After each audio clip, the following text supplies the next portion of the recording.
Would you like to increase freedom in your life? And would you like to do it using fundamental principles to help humanity evolve forward? I hope so, because that's what we're talking about today. Hey, everybody, welcome to Freedom Lovers Show. We are building a voluntary world, one relationship at a time, with me, David James Rodriguez. And we have a very special guest today. As you know, we bring experts on the show to help you learn about not just techniques and strategies, but the actual principles upon which we stand, because the world is in a crazy space right now, and we definitely need solutions, and we need courageous men and women like you out there to help us expand and grow. And that's what we're going to be talking about today. So we are blessed to have Mr. Christopher Gronski, a private freedom consultant, and we're going to learn all about these things and what that means, and all the cool solutions that he brings to the planet and to the show today. Before we get into that, welcome to the show, Christopher. Oh, thanks so much for inviting me. I'm real excited to be here. I've been following your work for quite a while. I mean, we're connected on Facebook and all, so I always see you showing up in different venues and places and all that.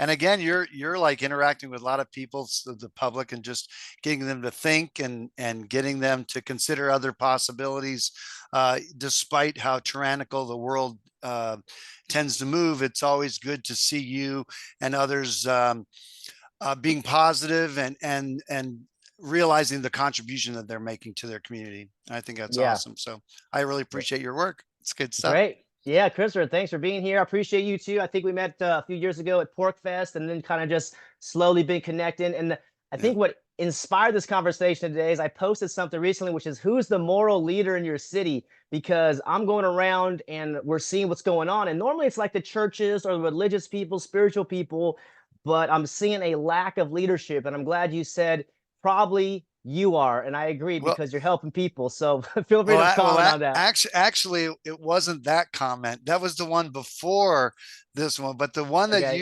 you responded to was, what is the funniest joke that you have? That is, and my response was that people would continue to pay the federal income taxes while there is a pathway to actually stop. Mm, And it's simple and things like that. And people, I think what most people are up against, believe it or not, is the concept that it is a simple path and that it's a choice, because most people don't think that way. Even freedom-minded people are still afraid, and they're still asking for permission. And mm. that's a belief system, and that's how indoctrinated people are.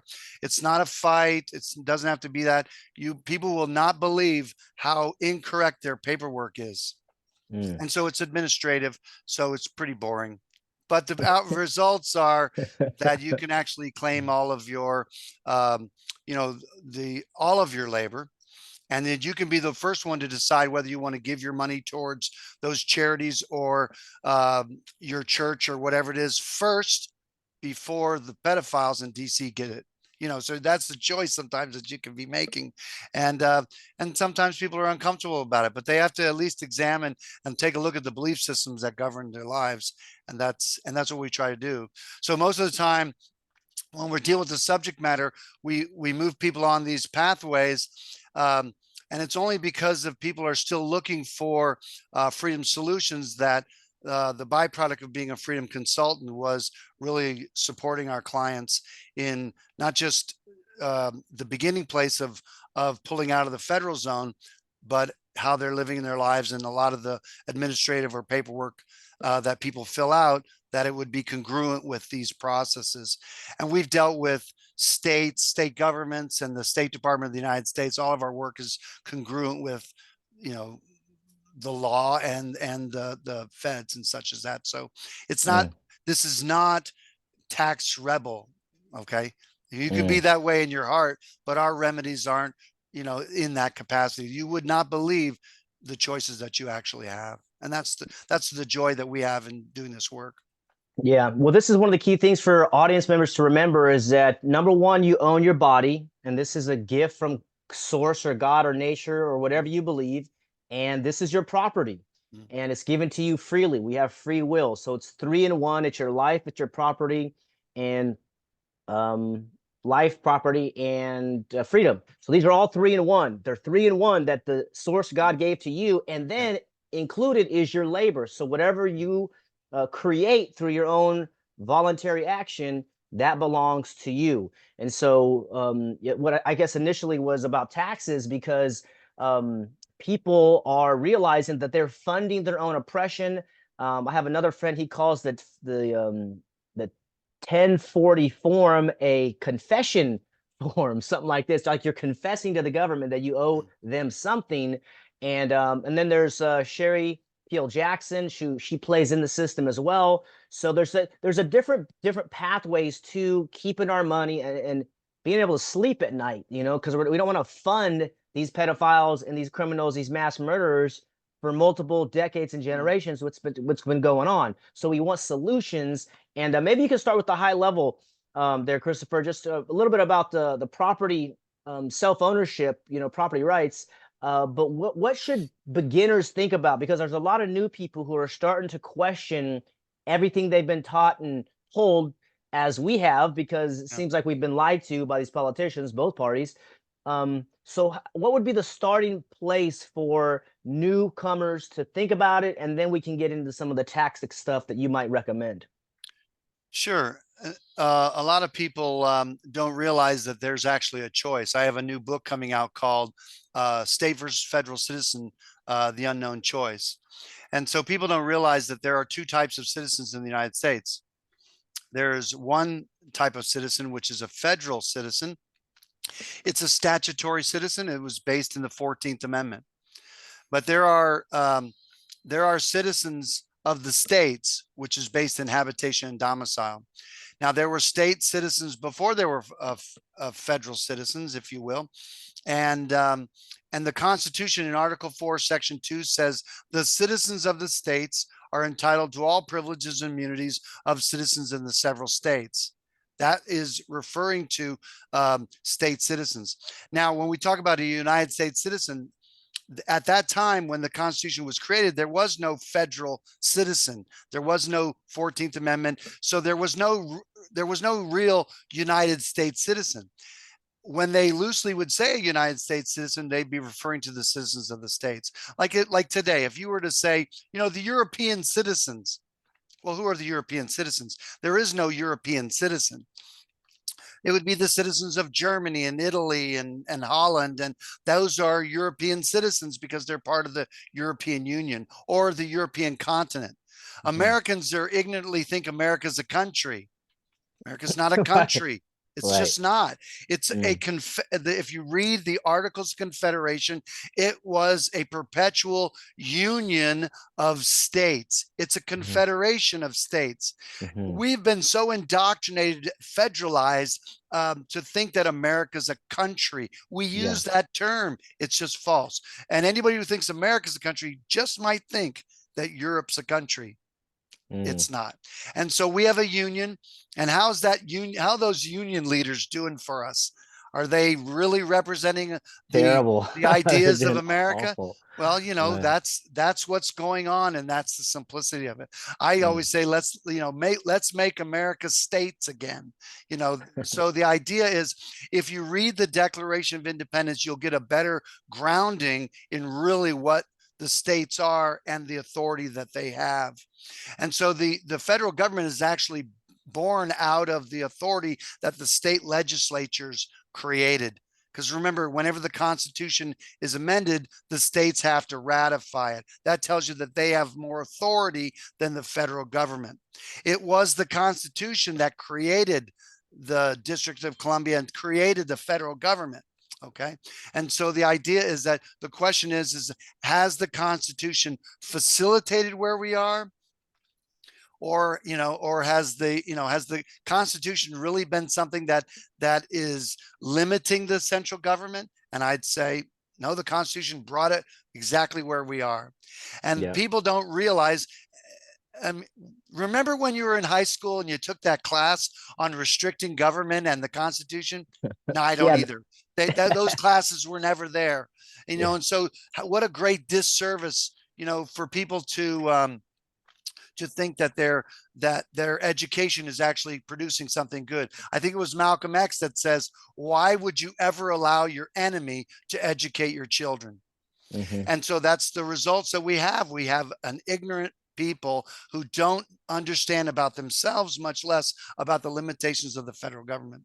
So, That's right. so Yeah. that's Well, what I we heard try it. to help them with. Yeah, beautiful. I can't wait to learn more about it because I think I don't know all the services that you offer. I just saw a little bit of your website kind of explaining the difference between state and federal. And I think the federal government's out of control. I think most people would agree. And so, how to get it back to local, if at all, or even into like mutual aid societies, associations where people want to engage in a voluntary way. And I want to donate to churches or nonprofits. I don't want to donate or be forced to give my money to the federal mass murder Right. empire, which is demolishing people, peaceful people for decades and generations. That's where our taxpayer dollars are going. And it just seems like Yeah. the only way is to stop contributing to the system and to redirect this energy and empower this next generation. There's a great quote by Ron Paul from 2012, his farewell address on the House floor, which said the Constitution, which was designed to limit government, has failed. So, I would disagree completely. yeah, let's hear it. Let's No, hear it. because I'm going to say, listen, the problem in America is not its government, and the solution in America is not its government.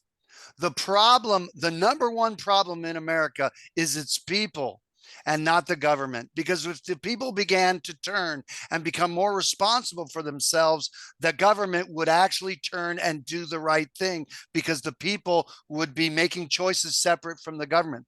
The key to freedom is responsibility. And if you want to be more free, you have to step up and become more responsible for yourself, for your family, for your community. As long as the federal government hands out money, then you will never be free. If you're looking for the pedophiles to take care of your future by way of Social Security, then you are looking and will only empower them to do what they do. And listen, I assert the federal government is absolutely doing everything that is constitutional without exception. That's my opinion. I don't believe that everything they're doing absolutely is constitutional, and I can prove it. Because the bottom line is the states will never, ever, ever leave the union until they will push out their money and say, we will balance our own budgets. Name me one state in the union that can balance its budget without a federal dime. That will be a state that will be freer. Because one of the ways, constitutionally, legally, whatever you want to say, one of the ways the federal government brings its jurisdiction is by first handing out cash. If you don't want the federal government, then you reject their money. And that is that is the absolute fact. That's one way. The other way the federal government regulates and does what it does is in its jurisdiction. That would be the District of Columbia, Guam, Puerto Rico, Virgin Islands, those territories, and with its citizens. The federal citizen is governed. The 14th Amendment says a citizen subject to the jurisdiction thereof. And so therefore, all of statute and code that governs the U.S. citizen, and that is also the U.S. person, and that's made up of the federal citizen and the resident alien. They are governed by all the federal laws accordingly. So a lot of people can't figure out how is the federal gun laws constitutional? They say, how does it reconcile federal gun laws with the Second Amendment? Well, it's simple. Okay.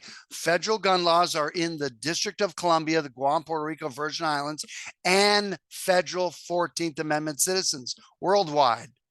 The tax code is for federal citizens worldwide. If you're not a federal citizen, you won't be governed accordingly. I mean, if you understand the Constitution, Article 1, Section 8 of the Constitution defines the power that's been delegated to them. And the 10th Amendment says the power not delegated to the federal government by the Constitution is reserved to the states and the people. Therefore, if it isn't in Article 1, Section 8, they don't have it. Is the word immigration in Article 1, Section 8? No, the word immigration doesn't show up in the Constitution. Is the federal government immigrating? Absolutely. I wonder how they're immigrating into the District of Columbia. They're immigrating into their jurisdiction, and they can do exactly what they're doing.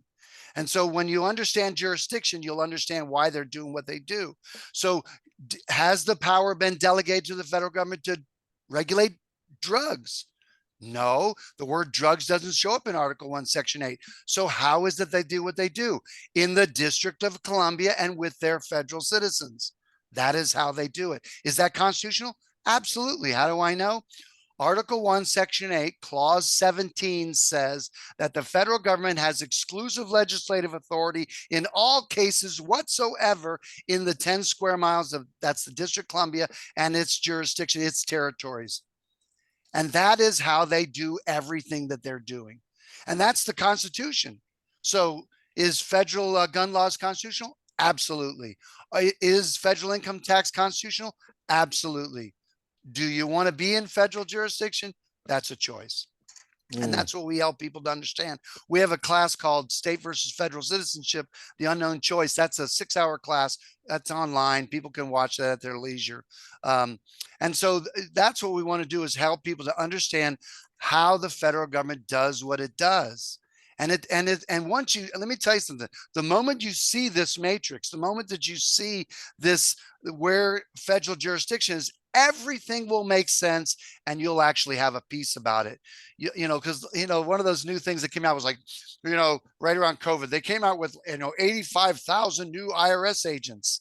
Well, Yeah. why did they do that? And then people think that the people who are not paying, that's why they were doing it. Oh, no, no, no. They were anticipating that there was going to be a COVID and that they were going to be giving out cash. And that's the new people that are going after all of that. That's what the 85,000 are. Then they came around to say, and so when that came out, they'd say like, what do you think about this? And I'd say, well, it sucks to be a federal citizen. And then they started saying, they passed, you know, the Supreme Court says now the IRS can start to look into the records of your friends and the other U.S. citizens. And I say, well, not only does it suck to be a federal citizen, it sucks to know a federal citizen. You know, and typically all that stuff is, again, for federal citizens. And it's true, like you were saying earlier, that 1040 form, all the documents that are filled out by typically the federal government, and the tax code would be one of those. They're all under penalty of perjury. You are saying it's true, correct, and complete. And so if you're going to fill out forms, then the IRS is going to believe you that you have a liability and that this is true, correct, and complete. I just ask anybody that fills those out. I was like, how much education do you have in the tax code? None. You're swearing that it's true.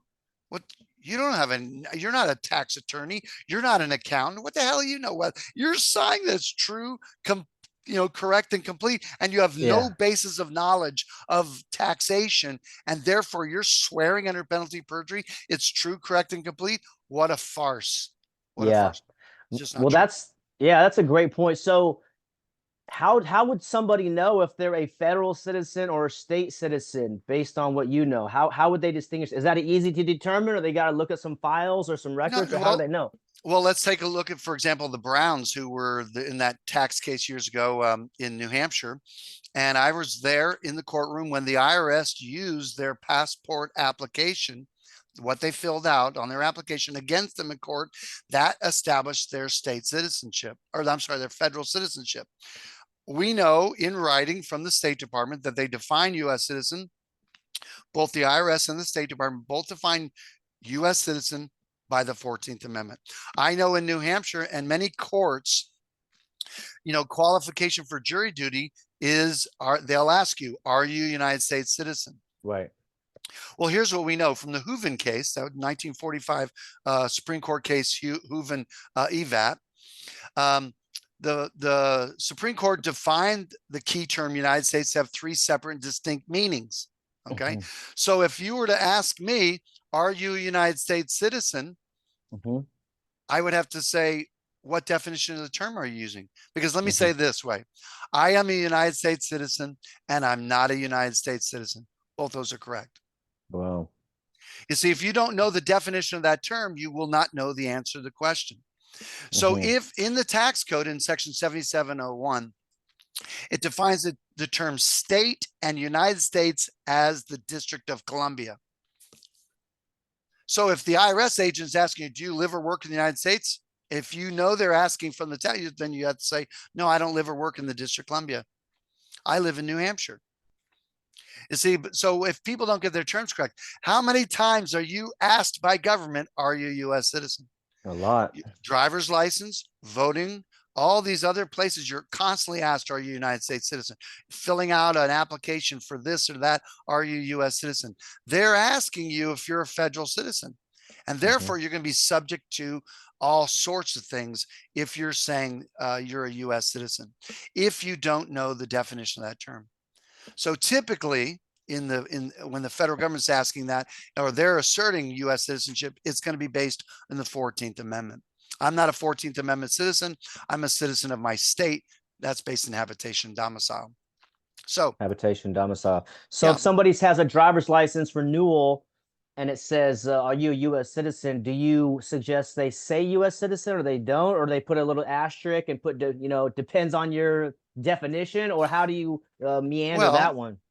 again, if the right answer is you don't know how to answer unless you know how they're defining it. The federal government has a uniform compact for driver's license, and it brings the federal terms into that. So we know the federal government defines it as a 14th Amendment citizen. So we deal with states with respect to driver's license and things like that. Now, I have actually met with attorneys at the DMV for a particular client when we're answering those questions in New Hampshire. I have it on letterhead from New Hampshire DMV from the directors stating that the definition of the term United States in driver's license application is the District of Columbia. And so therefore we submit explanatory statement saying I'm not a 14th Amendment federal citizen, that despite New Hampshire having this definition, I'm a citizen of my state, I'm a citizen of New Hampshire, blah, blah, blah. So we have this explanatory statement. In there also, we also put in language of restoring the right to travel, a number of different things, because we want this application to be congruent with the work that we did with the State Department. Most of our clients, when they begin this process, will actually do a process with the U.S. State Department in the passports and rejecting the 14th Amendment citizen and establishing their state citizenship. And we've been doing that since I've been doing it since the 90s, and we've been helping other people since 2004. And we help American citizens all over the world do this at consulates and embassies and places like that. Every state of the union, we have done this work, and then we'll get certified copies of the passport file certified by the Secretary of the United States, wedding signature that you could use in court if you were ever compelled to court. But we've had no clients ever deal with IRS ever since we've been doing this work. We've had people deal with IRS before they've come to us, and we've had to, ferret all that stuff out and get the things that they've submitted in error. We have to correct that. So the work we were doing in New Hampshire with respect to driver's license, they were taking our documents for a while. It was like last year, they decided, that they weren't going to take our documents. And so it's like, well, you're obligated that these have to be true and correct these documents, and so we want it to be true and correct. So the assistant deputy of DMV said, well, let's, who is it that that you're talking about? We had about a dozen different people in New Hampshire, and they passed our paperwork on to the Attorney General in New Hampshire, and they wrote back and said that they would accept our paperwork, and they sent out a memo to all the DMVs in New Hampshire that they had to accept our paperwork in our process. And so that just happened just this past fall. Wow. And so that was wonderful. And look, it's just about having your paperwork true. And so we do this work. We begin it usually with the State Department of the United States, and then it moves out from there in any time governments are asking for the definition of the term. So. Amazing. So you help people, if I can understand correctly, there's let's say a passport for leaving the country. There's people who are having their passports getting close to expire, but they It might won't have matter. It yeah. won't matter whether they're valid or expiring and all that. If they did a passport before, then we have to correct the previous application. So we would communicate to the State Department that the previous application had errors on it concerning the proper citizenship and nationality. Hmm. And that can be as many as 5 or 8 years ago, Won't or matter, right? won't matter because you're saying is that I submitted this application with unknowingly incorrect information, and now this is Yep, a correct submission, that's correct. and that should correct something in their system saying I'm not a 14th Amendment federal citizen, but now I'm a state citizen of California, or in your case, New Hampshire, something like this. I have no knowledge of what it corrects in their system. Yeah. I just know that it corrects the errors that you had on your own application that you filled out under penalty of perjury. And again, Hmm. we have documents, we have communications from the attorneys at the State Department that if we don't agree with the oath and such as that, we can supply an explanatory statement. Those documents are in our documents, and so everything we're doing is congruent with the State Department. And again, we do this at consulates all over the world. So yeah, so I don't know if it changes that, but it changes you, and it certainly Hmm. changes what your paperwork is. You still get a federal passport because the federal passport belongs to the federal government. It doesn't belong to you. Your application is your testimony under penalty of perjury. Therefore, it should represent for you what is true and correct. And remember, I saw in the Browns trial, the IRS prosecutor used their applications that they signed under penalty of perjury that they were a US citizen. I'm telling you that the federal government, the State Department defines U.S. citizenship by the 14th Amendment. How do I know it? They send it to us on their letterhead. I've seen that letter, hundreds of times that we've helped people over the years, and we just reject that 14th Amendment citizen, you know. And so, I'm a citizen of the United States, but that's because I'm a citizen of New Hampshire, not a 14th Amendment federal citizen. So Yeah. So is there a that's the distinction. distinction? Is there a distinction between, I mean, very, very high level wording. You said citizen of the United States versus a US citizen. Are those two different things, or are they separate No, things? again, it depends on the definition of the term United States. You Hmm. can use it interchangeably, US or United States, it doesn't matter. It depends on what that definition is. Okay. And so that's what the 14th Amendment says. Hmm. So, and again, I don't tend to refer to myself as a United States citizen. Is it true? I am, yes, because I'm a citizen of New Hampshire. When I come across the border from Mexico back into the States, they say, "Are you a U.S. citizen?" I'll just say I am a citizen of New Hampshire. They can figure out what that means.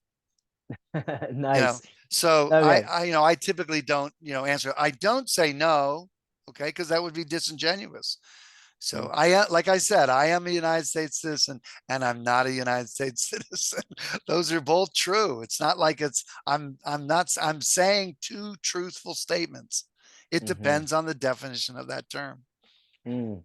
We go over And that in great detail in the class. in the class, yeah. So do you go over the three definitions of United States citizens in the Mhm. class, or No, what it's are they? three definitions of the term United States, not United States citizens. Oh, three There's terms. there's only two types of citizens in the United States. A federal citizen and a state citizen. It's not the definition of the term citizen. It's the definition of the term United States. Got There it. are statutory citizens, and the only statutory citizen I know in America would be the federal 14th Amendment statutory citizen. What does that mean? That means that the legislature has created that citizen by an act of legislation. I know of no state in which their constitution empowers them to create citizens. Usually people are citizens already and they create their own government. So, Mhm. and so there are people that are bothered by that word citizen because they go to the federal code and it talks about that it owes an allegiance to whatever, So again, be aware of those who you allow to define terms in your life. And just because someone else defines a term does not mean that that's your term too. If they're saying how this is how I define, at least you'll know how they define their term. And that's okay. Then you can say, yeah, that's not me. That's okay. Don't be bothered that some other entity has terms. What a blessing that they define their terms. And in the big scheme of things, okay, again, be aware of those who get to define the terms. This is why back years ago, when the Bible wasn't known, when it was written in Latin, they could hold all the meanings and the terms because nobody could cross-reference or say, well, this is a bunk. Just that's what Martin Luther did with the Catholic Church. Was he's like, you have these beliefs, but they're not supported by Scripture. And he's like, I'm not against the church, but you're saying one thing and Scripture says another. What shall we believe? When the people began to read Scripture for themselves, they began to hold the leadership accountable. Most people have never read the Constitution, and even if they did read the Constitution, they wouldn't know what they're reading. Yeah. Why? Because they have a shitty education. Yeah. That's a fact. I mean, if people don't understand principles of liberty and freedom, how will they know what is right and proper? People will ask me, what should they study? I say, oh, the number one thing you should study is who you are and what you're about. You should understand the relationship you have with the divine, whatever that is to you. That is paramount in your life. And if you don't know, that's the most important thing, because you're pursuing your happiness. You're living your life. What will your life be about if you don't know? It isn't about statutes and codes and things that governments create. That's the least of our interest. That the value of understanding statute and code is to bind government, because statute and code is what defines what they can and cannot do. You're limitless. They are not. The Constitution doesn't give you a thing. The Constitution is there as a limitation to the federal government, period.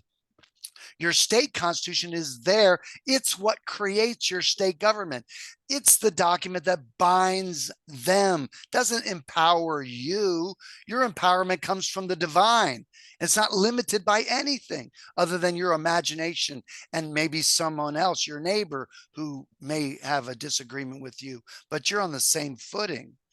You know, it takes no maturity to say, hey, I'm free and I want to live my life accordingly. It takes a much greater maturity to recognize someone else is free to live their life the way they want and to be okay with that. That takes maturity, to love someone else who isn't really doing your thing. But we have an offended society. And so our world is tiny, it's small, and therefore I'm offended by everything around me. That's not a good thing.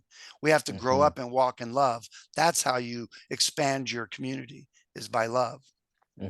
Absolutely. Yeah, love is the answer, as we know in our head, but then I discovered something called agape love, which is love of humanity. So there's romantic love, there's family love, there's friendship love, but there's also agape, which is this love of humanity. Even though we don't know everybody listening to the show, we can send them love sincerely because they're part of the human family. So do you think the Constitution is the I don't know, like a key document for humanity, or is it time to evolve beyond the Constitution? What's your take on how important this document is or is not? Holy crap. Listen, the document that created the cesspool, the Washington, D.C., that's a document for humanity? Hardly. I'm of the opinion we should repeal it immediately and send the bastards home. End of story, full stop. Now, I don't feel that way about the Declaration of Independence. Yeah. There's a huge difference. Okay, the Declaration of Independence, the opening is not talking even about what they're doing. It says, when in the course of human events, it becomes necessary for one people to dissolve the political bands which connect them to another, and to assume among the powers of the earth the separate and equal station to which laws of nature and of nature's God entitled them. A decent respect for the opinions of mankind require that they should disclose the causes for the separation. And so what are they talking about? They're talking about humanity. They're talking about the world. So see, that's a far better document. Yeah, I agree. And so the idea of that is, I would say that if I was living anywhere, the Declaration of Independence would guide me. Why is that? Because it talks about the relationship between God, man, and government, and that relationship and how it should be. And then the closing of it is almost sacred. It's astonishingly sacred. The middle are their grievances. And listen, every people of every nation could create their grievances and open and close with the exact same sentiment, and it would be true for them as it was then, back then. The Constitution, nothing. Nothing. Zero. Goodbye. Send them home. People think, they're so afraid. They think, no, we can't dissolve the Constitution because what? As if they're going to stay there by some authority. No, I say scrap it and send them home. You have no, because I mean, like, look, let's just put it in perspective. Because see, Americans are so screwed up about what is true and what is their government. They make like it's, the founders created it. This is if the founders saw today, listen, what would be the year that the founders would have started shooting? I wonder. Let me just tell you a little fact. If you're a big Second Amendment guy or gal and you put a mask on, I promise you, you'll never shoot anybody. I promise you, you'll never do that because you don't have any strength to even just say no. But the idea is that, look, let's just turn it to like we're talking about Europe. Can a state of Europe leave the European Union? Oh no! When the UK was leaving, they voted and said bye bye. My response to the European, the UK leaving the European Union was, well, are they going to attack the UK now and force them to stay? It's like, it's laughable. No one thinks that way. But that's what we do in America. We think that the Civil War was about forcing them to stay in the Union because now they have no choice. Really, these are people who do not understand principles of liberty and freedom. Here's a fact. No country or state can enter our union without the permission of the other people in the Congress. That's why the Congress will vote to accept whether a state will become a state. Why? Why is that? Because no one has a right of association. Listen to what I'm saying. No one has the right of association. There are people I can hang out with anybody. No, you don't. Every association you hang out with is by permission from someone else. You can't force it. Listen, we get restraining orders on people who want to force associations. Do you understand? We get restraining orders. If you can't make it into the union without a vote. Okay. How about leaving? Hey, that's what the Declaration of Independence says in the first paragraph, the first sentence. When in the course of human events, it becomes necessary for one people to dissolve the political bands which connect them to another and to assume among the, the first paragraph of the Declaration is about the right to disassociate. Mm-hmm. You have a right to say, no, leave me alone. I don't want to be with you. Right. Exile is a non-violent way of saying, I don't want to be with you. You don't have to kill someone and say, like, leave me. And so the founders wanted to leave. That's all they said. We just want to be left alone. They weren't advancing. They weren't attacking. They weren't forcing democracy down someone's throat. That's just bullcrap. It's just they want to be left alone. So any state in the union has the authority, the right to leave by vote. Trouble is, you're not going to get everybody in the state to it's not going to be unanimous. And listen, and just look at history. When the colonies, the 13 colonies left Great Britain, did they do it by unanimous vote? They did by their representation. It actually was unanimous, which was somewhat of a miracle. But the idea was even the delegates in the colonies in that first Congress, they were in agreement. They were checking the delegates to see if they were going to come together. So there was a majority, but they had to be a unanimous vote from each state. Each colony had to be in agreement. Now, we know historically that there were Tories, there were citizens of the crown that were in the states that weren't interested in that. They left and went back home. It was going to be very dangerous. And then there were people that didn't care and were in the middle of it. Those people, life happened around them because there were people that were saying, not on my watch, not today. And if you think it would be challenging, no state will leave the union until they get off the federal tit. And it's never gonna happen. And individuals receive benefit from the federal government in a lot of things. They want all those privileges, and therefore they'll be taxed and regulated.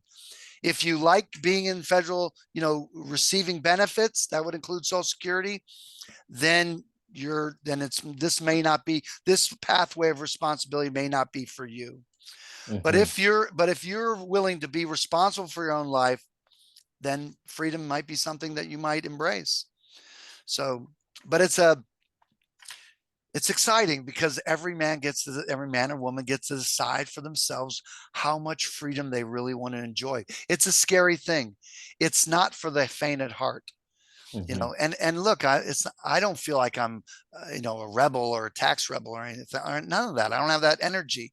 I just think I just want things to be true, and that I want to live peacefully with all men. That's what you can do, and I love it. I Yeah. love how peaceful it is. It's not a fight. Yeah, I agree. I think the great self-ownership awakening is here. I've seen it there in Porkfest, in Yeah, Anarchapulco, yeah, the Greater Reset, Exit and Build, a bunch of different yeah, conferences, Jim Gale's event in Florida, and people are starting to realize, hey, we don't want to participate in mm, this. I co-host another show called yeah, Commoner Law, mm, and we've interviewed a couple guys regarding church, and they yeah, have a 508c1A entity they put their house in and cars and such. I yeah. would love to hear your thoughts on that. It looks like you have some Yeah, reaction to that. I'm just saying. So it's like it's. So did they get the code from Taiwan too? Did they get the Mm. Taiwan's code of doing their church, outside of Taiwan? Listen, the 501c3, the 508, it's still federal citizens. They're still looking for their cookie in their handout. Please give us an exemption. You don't need to do any of that. Listen, the charity stuff in the tax code is for federal citizens and resident aliens. End of story, full stop. That's it. So Stop how do looking we get for rid their of codes. Oh, but I want a tax ID number. I want you to get a tax write-off. Come on, wake up. Okay, so how do we get rid of property taxes then? Oh, that's exciting. Again, responsibility is key thing here. So you move right from the the charities. Why can't your charities be Well, profitable? see, the thing is that they say there's a separation of church and state, right? This is what Well, kind let's of the talk about that. whole, What are you yeah. saying? There's no separation of church. What are you saying? There is or isn't? No, there is. That's what I think the whole, colonist movement in the 1600s, right? They wanted to worship God and they didn't want the king of England to be the head of the church and head of the state. So they said, "Hey, separation of church and state. There should be No, no interaction." And Thomas then Jefferson wrote that. And he wrote it to the Baptist church because they were concerned that the government was going to be dictating what the church could do. He said that there was this great wall of separation between church and state. That's where it came from. There's no other place that came from. Every state, the differences between the colonies was every state was like a different religious belief. In Georgia, you had what is it? You had Quakers and you had these different, the Baptists. They were in different states. They were together. States have no limitations in that capacity, just the federal government. The First Amendment binds the federal government, it doesn't bind the states. Listen, it doesn't work that way. That's a misunderstanding of the Constitution. And listen, church absolutely should influence government. Now, let me give you the perspective of what the Supreme Court will rule on. The First Amendment talks about that the Congress shall not make any law to establish or inhibit the free exercise of religion. So there's two things. It cannot establish nor inhibit. What can it do then? If it can't establish something and it can't inhibit it, there's only one other thing it can do. What is that? perpetuate it. No, that would be establishing. That would be perpetuating it. Nope. If it can't perpetuate or establish, that's the word it uses, establish. It's nothing. Okay, so this is my point. So how do we get rid of property taxes? This is the guy who put Well, everything property in his. taxes are based in your agreement. I never First of agreed to all, property taxes. oh, sure you did. If you have, do you have property? You have a house that you own? I have property, yeah. Okay. And so you came in, how do you classify it? Well, I'm in the midst now. This is the whole point. Is I think it was under Well, my social. well, now No, not local property tax. Not that way. It's not with your social. No, you call. Don't you call your? Don't, is your property just land, or you have a house on it? Yeah, vacant land. It's just vacant land. Okay. And what have you defined it as? Is it in a neighborhood? Is it out in the middle of the wilderness, or where? Yes. I'm But the saying, point is, is it the point is commercial? that Is it yeah, commercial, it's just residential? Is like, it let me give you an what's it? example. So Okay. like in my car is registered in my name, so I'm realizing if you put it in your name, now you're in the social security name number thing, like this federal thing. So what we're looking for is we're looking for solutions to get the government out of our jurisdiction, and we're looking for either to put it into a church or PMAs or something like this, where we just want to be left alone, So I don't and think we're you looking quite for understand solutions. their So we're looking limitations. for I'm addressing it. I was asking you questions and you didn't answer my question. We listen. You're moving upon different types of taxation. Okay, and because you may not understand different types of taxation, you may be looking for a remedy, and you're kind of grasping at something that can rescue you, like it's going to be an end all be all. And it's not like that. That's not the way it's set up. There are in your property, there are three entities that are jockeying for nursing off of your property teat. Okay. What is Mhm, that? That is the state, the county, and your town. Am I right? mhm, Okay, right. Because you were just addressing property taxes, right? What yeah, I was asking you about, how are you classifying it? If you classify your property as residential, you've already just agreed that the town, the county, and the state will govern. Simple as that. Unless you're classifying your property as private, you're going to be subject to those statutes and codes that govern that which is residential or commercial or agricultural or whatever privilege they want to hand out. And that's why you're policed and fired, fire protected. It's all for your protection. Responsibility is the pathway to secure your property, but as long as you have these agreements with respect to the presumptions with your property, that's why they govern. And so you have to pull out of those presumptions. And of course, you're talking cash, and interrupting the cash flow. Courts have supported these things. Again, you're going to have to go back to before, when property taxes weren't established in maybe your town, your county, your state, and that. Now, when you're talking, your social security number is irrelevant.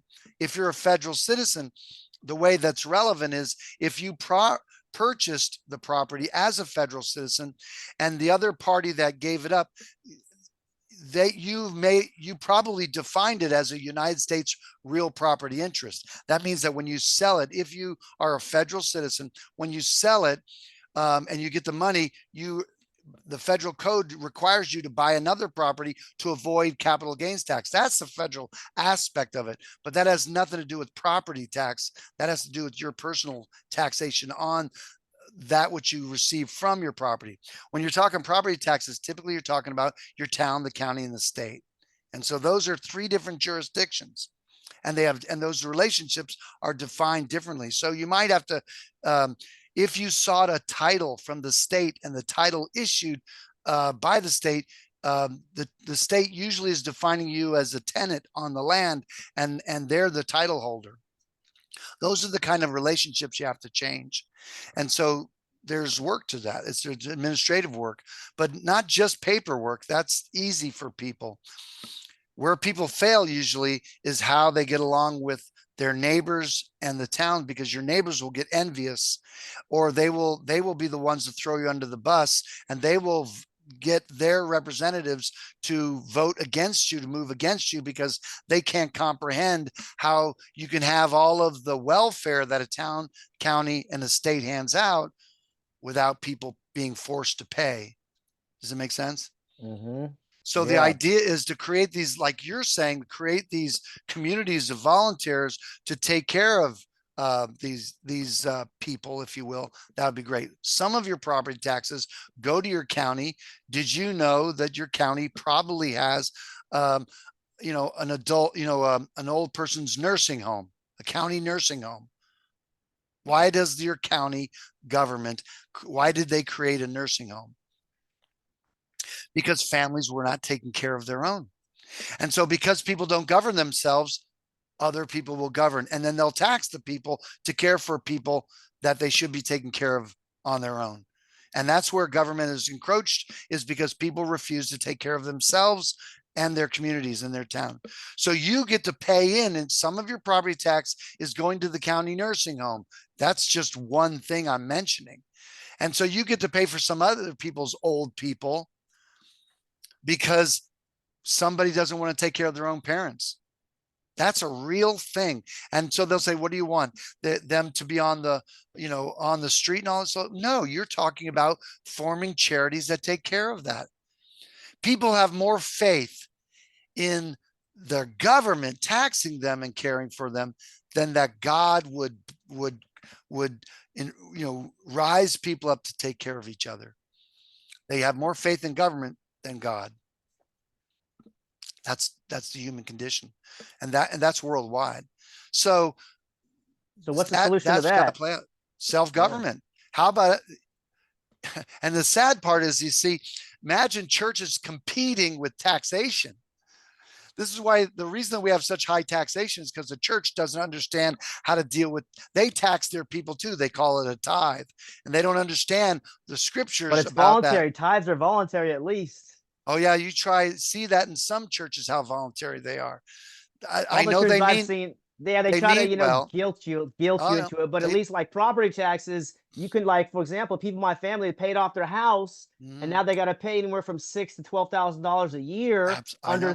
under threat of being evicted. So I this is agree. what we want to do. We It's want to bad. find solutions to this thing, and it's just like it is a shit show, man. It's like, what's going on? I didn't consent to it, and my research has showed that most of the property taxes go to the schools, and there's cases that show where, like, That's the huge part of it. You're right. yeah, they take all this capital and then they put it on the ballot, and then they say, oh, you guys voted to, have these new property taxes to pay for this new school. That's right. But it's like, no, we didn't vote for that. It's kind of like they use the Delphi technique, and they control to facilitate the meeting. It's like, oh, we all agreed on it here.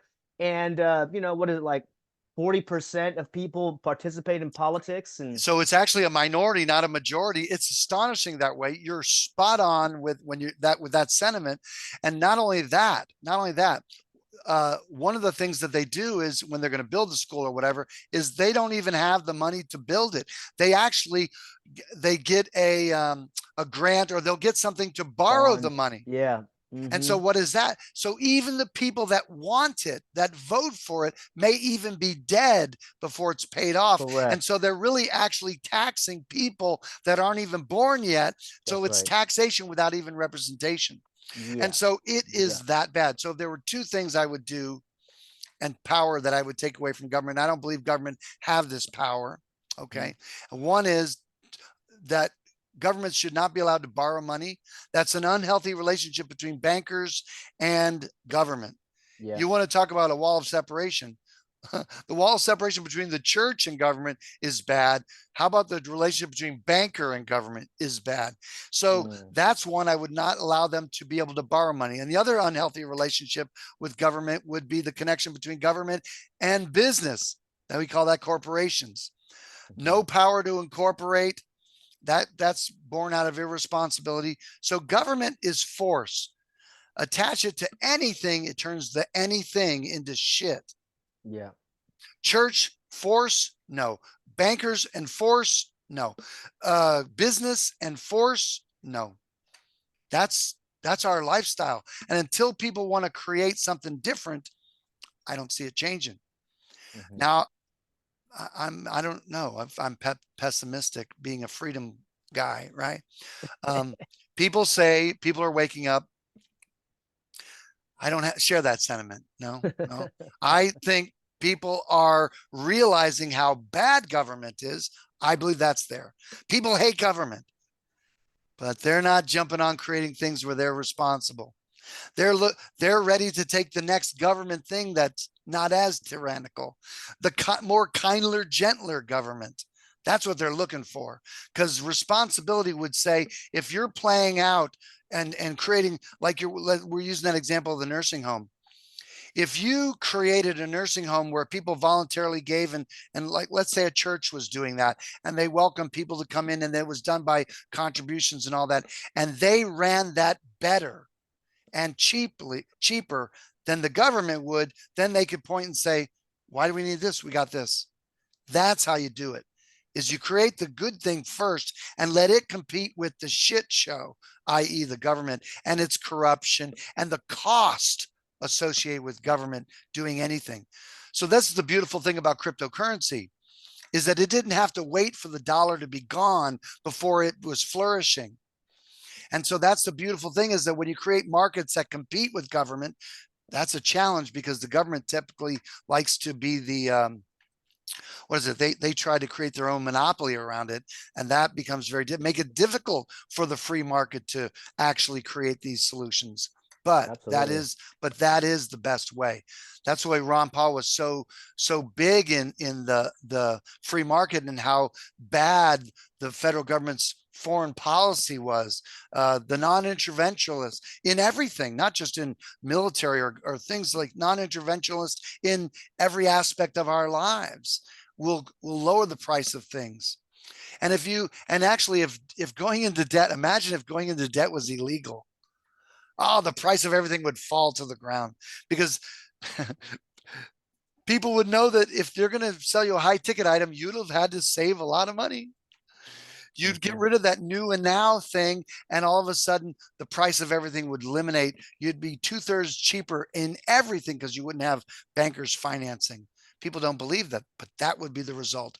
And that's what we're going to see with this, if you will, reset of when it's got this calamity that has to occur. And because people aren't that prepared, it ends up it's going to be painful for some. Yeah. And they'll have to rely on each other, because government's going to step up and want to take care of that pain, as they do, Hmm. with a Yeah, quick well, remedy. part of the hope that I see is the exit and build strategy that I saw Yeah. from Derek Burrows and John Bush, which is to exit the coercive systems Mm. and build the solutions that Yes, we want to see. And I've absolutely. seen it. Private schools are Yeah. popping up, private grocery stores, private wellness clinics. I was just at Yeah. a church recently, and they're saying, yeah, we're going to have the cattle and the sheep over here and have food sovereignty and our own wellness clinic. I'm like, yeah, man. That's So it's just a exactly matter right. of getting them on Yeah. board with the ideas of voluntarism, Yeah. and that hey, you don't need permission to Yeah. exercise your God-given right. So there is this. It's a slow process, but as I look at it, I see the Mises Institute, I Mm. think from 30, 40 years ago, and then you see Yep. Ron Paul running. Ron Paul helped awaken many of us to like, wow, yeah, war's bad. We shouldn't kill people. You get Exactly. blowback. And Mm. so many of the Ron Paul people in 2008, 2012 have become voluntarists or Yeah. anarchists, or kind of seeing this way of, you know what, if it's going to happen, we're going to have to build it. And this is Yes. where the win-win relationship comes in. It's like, hey guys, we're all in the same boat together, and we should figure this stuff out. And then you Absolutely. see government trying to stop people with, let's say, fines or misdemeanors or these kind of things. Do you deal with court issues, or you just do financial issues, or what are the like private freedom solutions that you deal with? Do you deal with like court stuff, or suing the government, or filing claims against their bonds or anything? Or how, in your experience or your understanding, do you stop these guys from coming in and taking people's stuff that they're trying to discourage leadership and private action?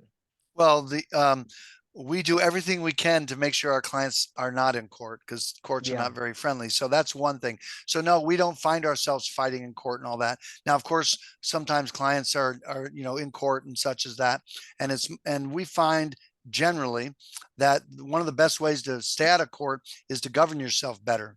Yeah. That's one way. But the thing associated what you were saying about um, you know, we create a new lifestyle in which you're not having to deal with government troubles. Like, for example, people don't understand how civil asset forfeiture can be constitutional. See, they don't Mm, understand federal mm, jurisdiction. How is it that that works? Well, those statutes and codes are for the District of Columbia and the federal citizens. yeah. See, that's how that's governed. So if you weren't a federal citizen, you wouldn't be in those systems anyway. And so so you're going to govern yourself not in that jurisdiction. And that's why we do our passport work, is so that you can get certified copies of your passport file signed by the Secretary of the United States. Those would be documents that you would submit showing that you're not in that particular jurisdiction, whatever subject matter it may be. And again, we find that it's very easy to navigate staying out of the federal zone, and that you don't have to deal with these things. And but a lot of times people like the benefits that come from, being connected to the District of Columbia. And so that's where this lifestyle change isn't for everybody. Not everybody wants to be responsible for themselves. So when you say staying out of the federal zone, that sounds like a key idea to understand. Does that mean to stay out of the federal zone means you're not getting any financial benefits from the federal government, or what does that mean? Well, it means exactly that. Yeah, exactly. So it's like, you can't say like, I don't want to be taxed and regulated, but please give me my cookie. Mm-hmm. So people don't want to give up those benefits, and they think there's benefits. I mean, I don't find that that's a loss. I mean, it's like, to be left alone, that's a joy.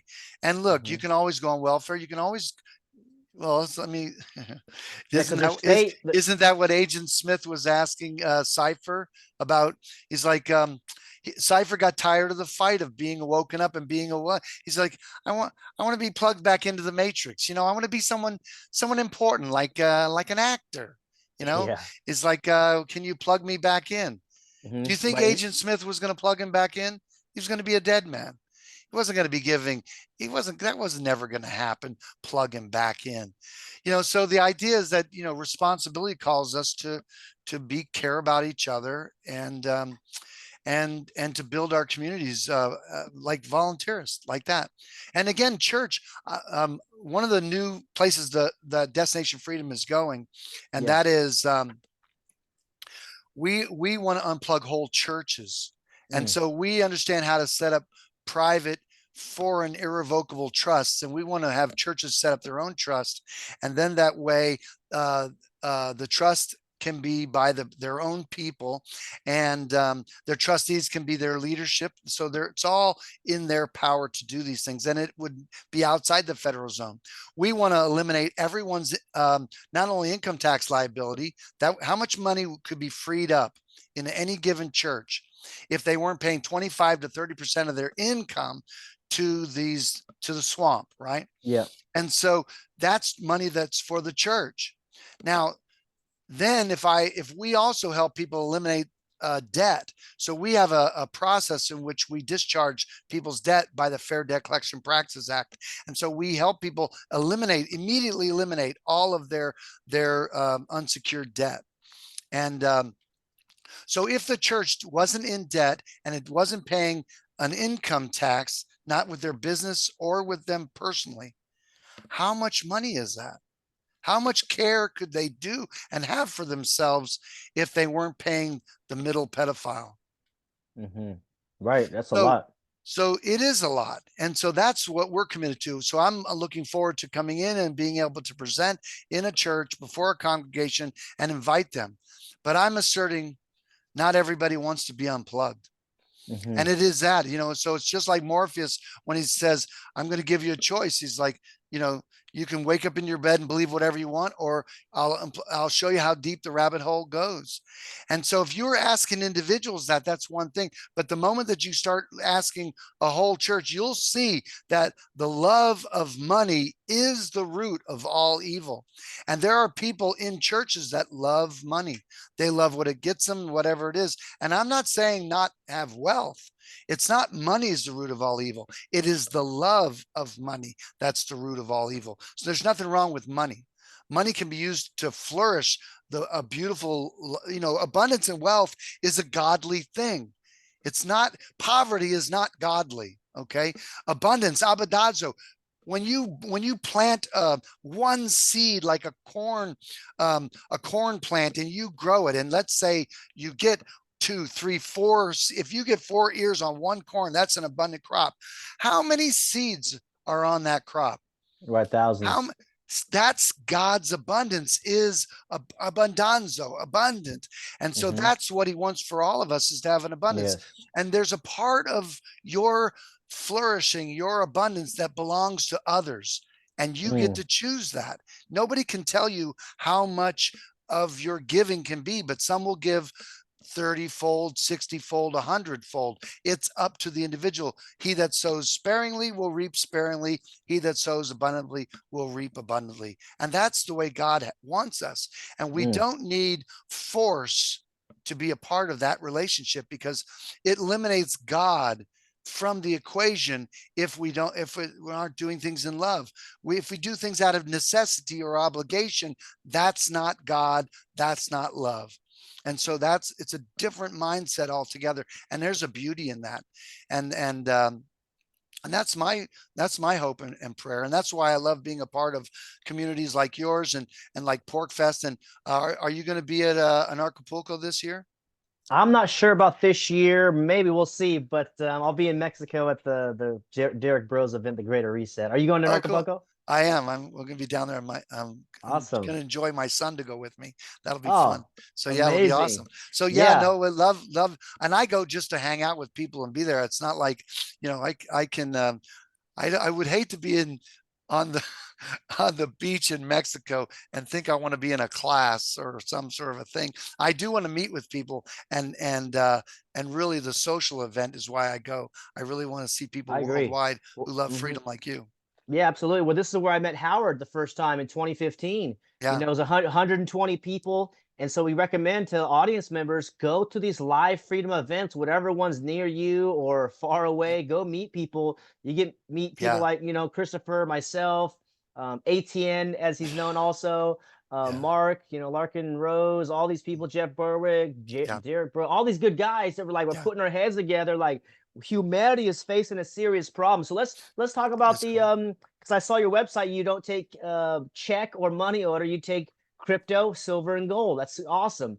So what do you Well, think about the? we do take Federal Reserve notes. Oh, you Um, take okay. oh yeah, it just makes it easy for people. But yeah, if someone wants to pay in crypto, we will take crypto. I usually don't say no to any other form that we have. Sometimes people want me to pick some other Federal Reserve form, but we do PayPal and we do Venmo, so that's okay, because we've dealt with PayPal, and I've never given them a social security number or anything like that. So I've given them my proper tax documents that we have for them, and and so that's what we've always endeavored to do. That's why it's been good for us. And again, I'm not doing anything. Um, um, I'm not playing, I'm not speaking to the culture per se. So I don't need, I'm just doing my thing. We're helping people pull out of the federal zone, and it's just been a joy. So, you know, um, I'm not, I'm not looking for a social presence on Facebook and all that. Although I do have a Facebook account for Destination Freedom and all. So, Yeah. So but do it's, you yeah, for like PayPal's example, before I go to the next question, mhm. so you put in your EIN number for a trust I don't have an or what? EIN number. We don't do EIN numbers because I'm not in the How District of Columbia. Why would I do an how EIN? do you open bank accounts without an EIN number or Well, social? I have a bank account that I've had before I start all this stuff, and it has a Social Security tied to it. Yeah. But Yeah. Social Security is a welfare program. It's not a tax ID number. A tax ID number is for those who are doing a trade or business in the District of Columbia. And so I don't do any of those tax ID stuff. So it's a Social Security number. It's an identifier. That's how that is. So we recommend that if people have that, any of the clients that come along that have corporations or tax ID, and we shut all that stuff down. We don't do any of that. In their own personal capacity, if they have a bank account with a social, just leave it that way. Those relationships between the bank and the IRS they're always disclosing with each other. But if you don't have an income tax liability, it doesn't matter if they're disclosing. It's not a problem. So we just leave that as is. None of our trusts have tax ID numbers or any of that. They're all foreign to the District of Columbia, so we don't get their numbers. Our trusts don't have to have a bank account. Usually if a trustee has a bank account, that's fine. The trust can create postal money orders if it wanted to, or can get a money order. It can do all that stuff, but typically it doesn't have to deal with any of that. The trustee can function in that system or not without having the trust be a part of any of it. So, but again, it's just a lifestyle and a pattern that you can learn and function. Nice. So what's your take? Because I saw Bill Gates say something, if you don't have a digital ID, you're not going to be able to function in humanity and in society in the next 5 to 10 years or whatever. And this seems to be kind of the canary in the coal mine for me, that they try with the vaccine agenda and the vaccine passport. But what's your take, or what do you see regarding the digital ID and central banking digital currency as control, and ways to outsmart and outwit these guys, transcend their agenda? Again, they're the already established constitutional authority. They can do. The Constitution already supports, in Article 1, Section 8, Clause 17, that they have exclusive legislation. They have exclusive legislative authority in all cases whatsoever in their jurisdiction. That's why we say don't be in their jurisdiction. If you're not a federal citizen, they're going to do all that with their citizens and their stuff worldwide. And look, they already have it. All your bank accounts are digitized. So it's not like, listen, nothing wrong with digital currency or digital money. We want to travel worldwide and buy wherever you want. What we want with respect to what we call cash is we want it to be private. And that's why I'm a big privacy advocate for cryptocurrency, not the Bitcoin and all that. So privacy is paramount. So that's one way to have cash, is that you can have your transactions private, and that's key. So I wouldn't be afraid of that. Now, if government wants to get paid in their digital, whatever crap it is, then the people will have, or there'll be venues that will move between the private and the public, if you will. And those venues will be there. And again, privacy is going to be key. And of course, the market is going to want to stay private. So you're going to see these differences. People say to me, well, what happens if they make cryptocurrency illegal? It doesn't matter if they make it illegal, of course. What happens if they make freedom illegal? We're fucked. We're not gonna be able to have freedom because they're gonna make it. Of course, they're gonna make it illegal. It should be surprised that you're not gonna be. It shouldn't bother you that it's gonna be illegal. The market's gonna bear. Let me ask you a question. Were drugs illegal? Yeah. There's no drugs anymore. Remember when drugs went away because it became illegal? It's just stupid. So don't be afraid that they're going to make it illegal. Let's make tyranny illegal. Well, so this is a great point. Listen, that's the case. But I'm saying most of the stuff they do is what people want. Their power is limited to the Constitution. So if you don't want to be in that jurisdiction, then just come out. It's going to be much easier if you just come out of that jurisdiction. As long as you're calling yourself a federal citizen, you'll be taxed and regulated. So if you're not a federal citizen, you won't. I mean, how do you handle it? Let's say you were in communist China. Let's say you live in communist China. What would you do? Would you leave, or would you try to change it? Right. I mean, that would be one solution, is to leave it. So that's what I tell my clients that are in California: just leave. Why would you stay in any state that has an income tax? Now, by the way, if you don't have a federal income tax, you won't have a state income tax liability either. Both those are there together, So, but again, you could leave. Now, some of these Chinese can't leave their country, so there's more of them. They have to do the Larkin Rose Dot thing. There's more of them. Those Chinese like their Chinese communist people, because the moment that they're done, there's not enough of their military or their government to control them. That's why those governments censor them, so they can't rise up. They have a hive mindset, and that works for them until they taste freedom, until there are Chinese that are in the States or other places that are on fire with freedom. They'll actually have to go back and set that place on fire. That's the only way. Yeah, I was in an interesting conversation. This is some years ago, but it was a friend from Vietnam and a friend from China. And the Vietnamese guy had moved here with his family, and the Chinese guy was a foreign exchange student. But they were both telling me that you can have like a gathering of almost like 8 or 12 people for church, but you can't have any more than 4 people if you're going to talk about the government. So what you're saying is that it's got to start inside the minds and the hearts of the people, Mhm. and that's what I'm noticing too, is that you can't change the outside as a solution. You got to change the inside. And Absolutely. knowing, like, I'm a fan of Lysander Spooner, and Mhm. his the Constitution of No Authority, which Right. means I'm not bound to a contract I never signed, That's right. and you can't delegate rights that you don't have. So the Constitution is illegitimate on its face, in my opinion.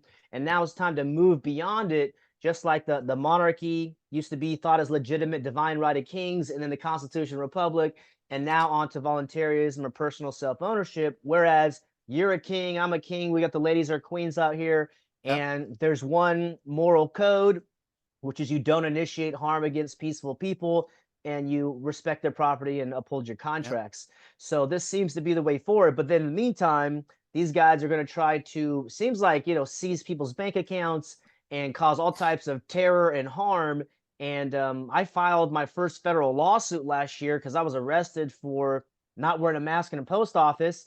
And I sued the postmaster, the county, and the police department, the police officers. And basically, they all said they have probable cause. The post office is private property, and qualified immunity is in effect too. So almost like, this is a scam system. You can't win in the court. And maybe it's because I was a pro se litigant and they didn't want to have me win. But trying to find solutions that don't involve violence, I think, is the key thing, because the state is they're an expert at violence, and we're trying to like outmaneuver and then meander throughout their system. And I appreciate you bridging up the crypto and privacy coins like Mhm. Monero.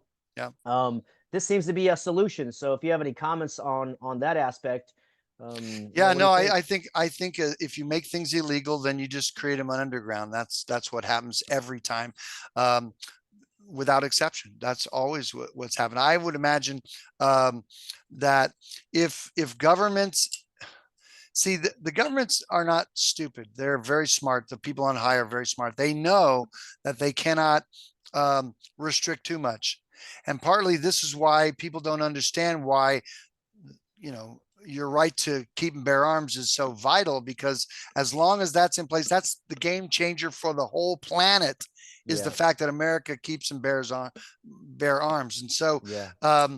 because there's never been a blowback, never in the history of the world has there been an armed citizenry Hmm. been overthrown by its government. It's never happened. So, Yeah. um, and contrary to you saying nonviolent, I don't support that.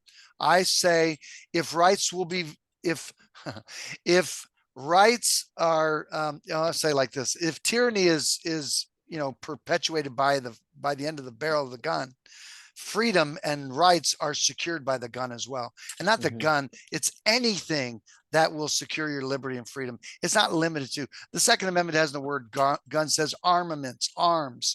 So Hmm. that's anything. Because as soon as we have unlimited laser beams in our hands, then you'll do better, far better than a gun. Mm. But the idea is you have a right to defend yourself and to secure your rights. Period. End of story. And so that they should expect that a free people will always fight back. I think there was a country somewhere where when in the I don't know what country this is, but when someone that's incarcerated escapes, they don't charge them with a crime for trying to escape, because they recognize it's human nature to want to escape.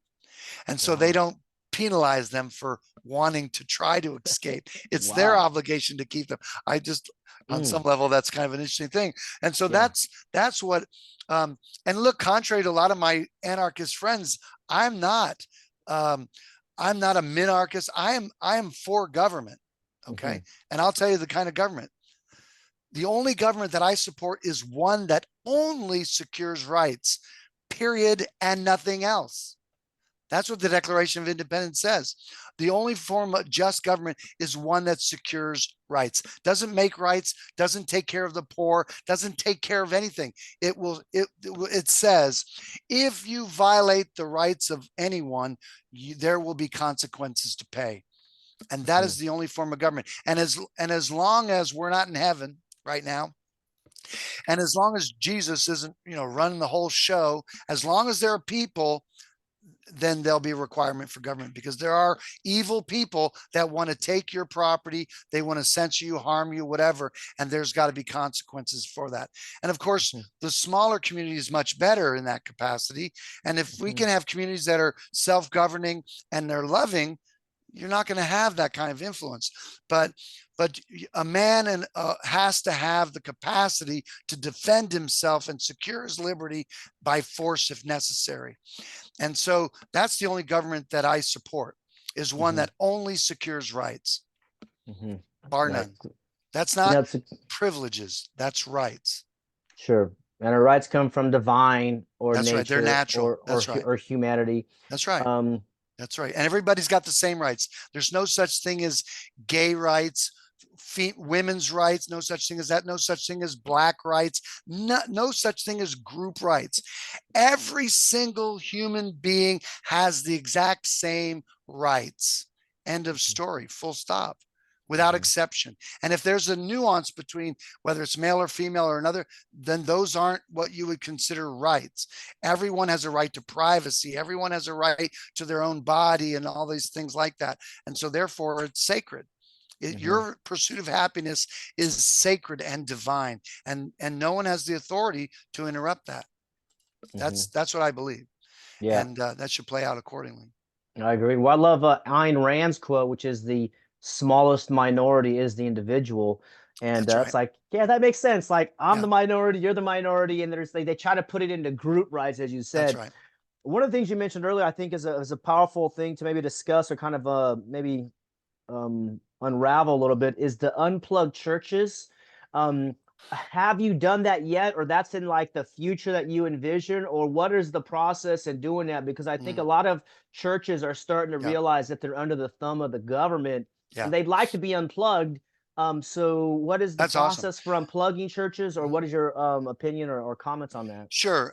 A lot of churches are any church that's a 501c3 is a government church. That's a public church. Any 508, same category without exception. They both are in federal jurisdiction. How do I know that? Listen, jurisdiction is not about taxation. Taxation can be a result. Not paying taxes doesn't take you out of that jurisdiction. And them giving you permission, because look, if you're a 508, whatever it is you want, who determines whether you're a 508? Well, is it the people saying that they're a 508? No, it's the 501 is an exempt organization, and the 508 is who determines that? Excluded organization. Well, it's in their own writings. This is what they're saying. I'm saying that if it's in the tax code, then ultimately the IRS is going to determine one that you got to get permission to be that, and then they're going to determine and examine if you're going to function the way that code defines that. End of story. That's not outside federal jurisdiction. I just want you to know. Yeah. Well, just like, so, the 508 doesn't require anything. Like the 501c3, you got to get some tax exempt thing from the government. The 508 says under this exclusion, not an exemption, an exclusion. They're excluded from the thing. So then there's nothing to file. There's nothing that needs permission. You're not. So then why do it? To distinguish from a 501, I believe. Oh, okay. So let's say you're a 5. So let's say basically like this. It's like, how do you do? Listen. You get a piece of paper. Submitting paperwork. No, you get a piece of paper and you say, we are a church as excluded under the 508c1a. That's who we are. And so if anybody tries to come up and say, hey, you're under the jurisdiction, say, no, we are excluded by your own laws, codes. Right. You know what I mean? Like, these are your laws and codes. You said this, under this situation, this church is excluded. So we are that church. We are excluded. It won't be, because let me tell you, it's made up of federal citizens and they all have tax liabilities. So you're saying that other than the minister who doesn't pay, everyone in the congregation is paying taxes, but somehow the church is outside that jurisdiction is a crock of crap. It's just a nonsensical idea, because the bottom line is this, like, so I'd say, like, did you get the code from Taiwan? Did you get, because you don't want to make sure you're not in Taiwan's system, right?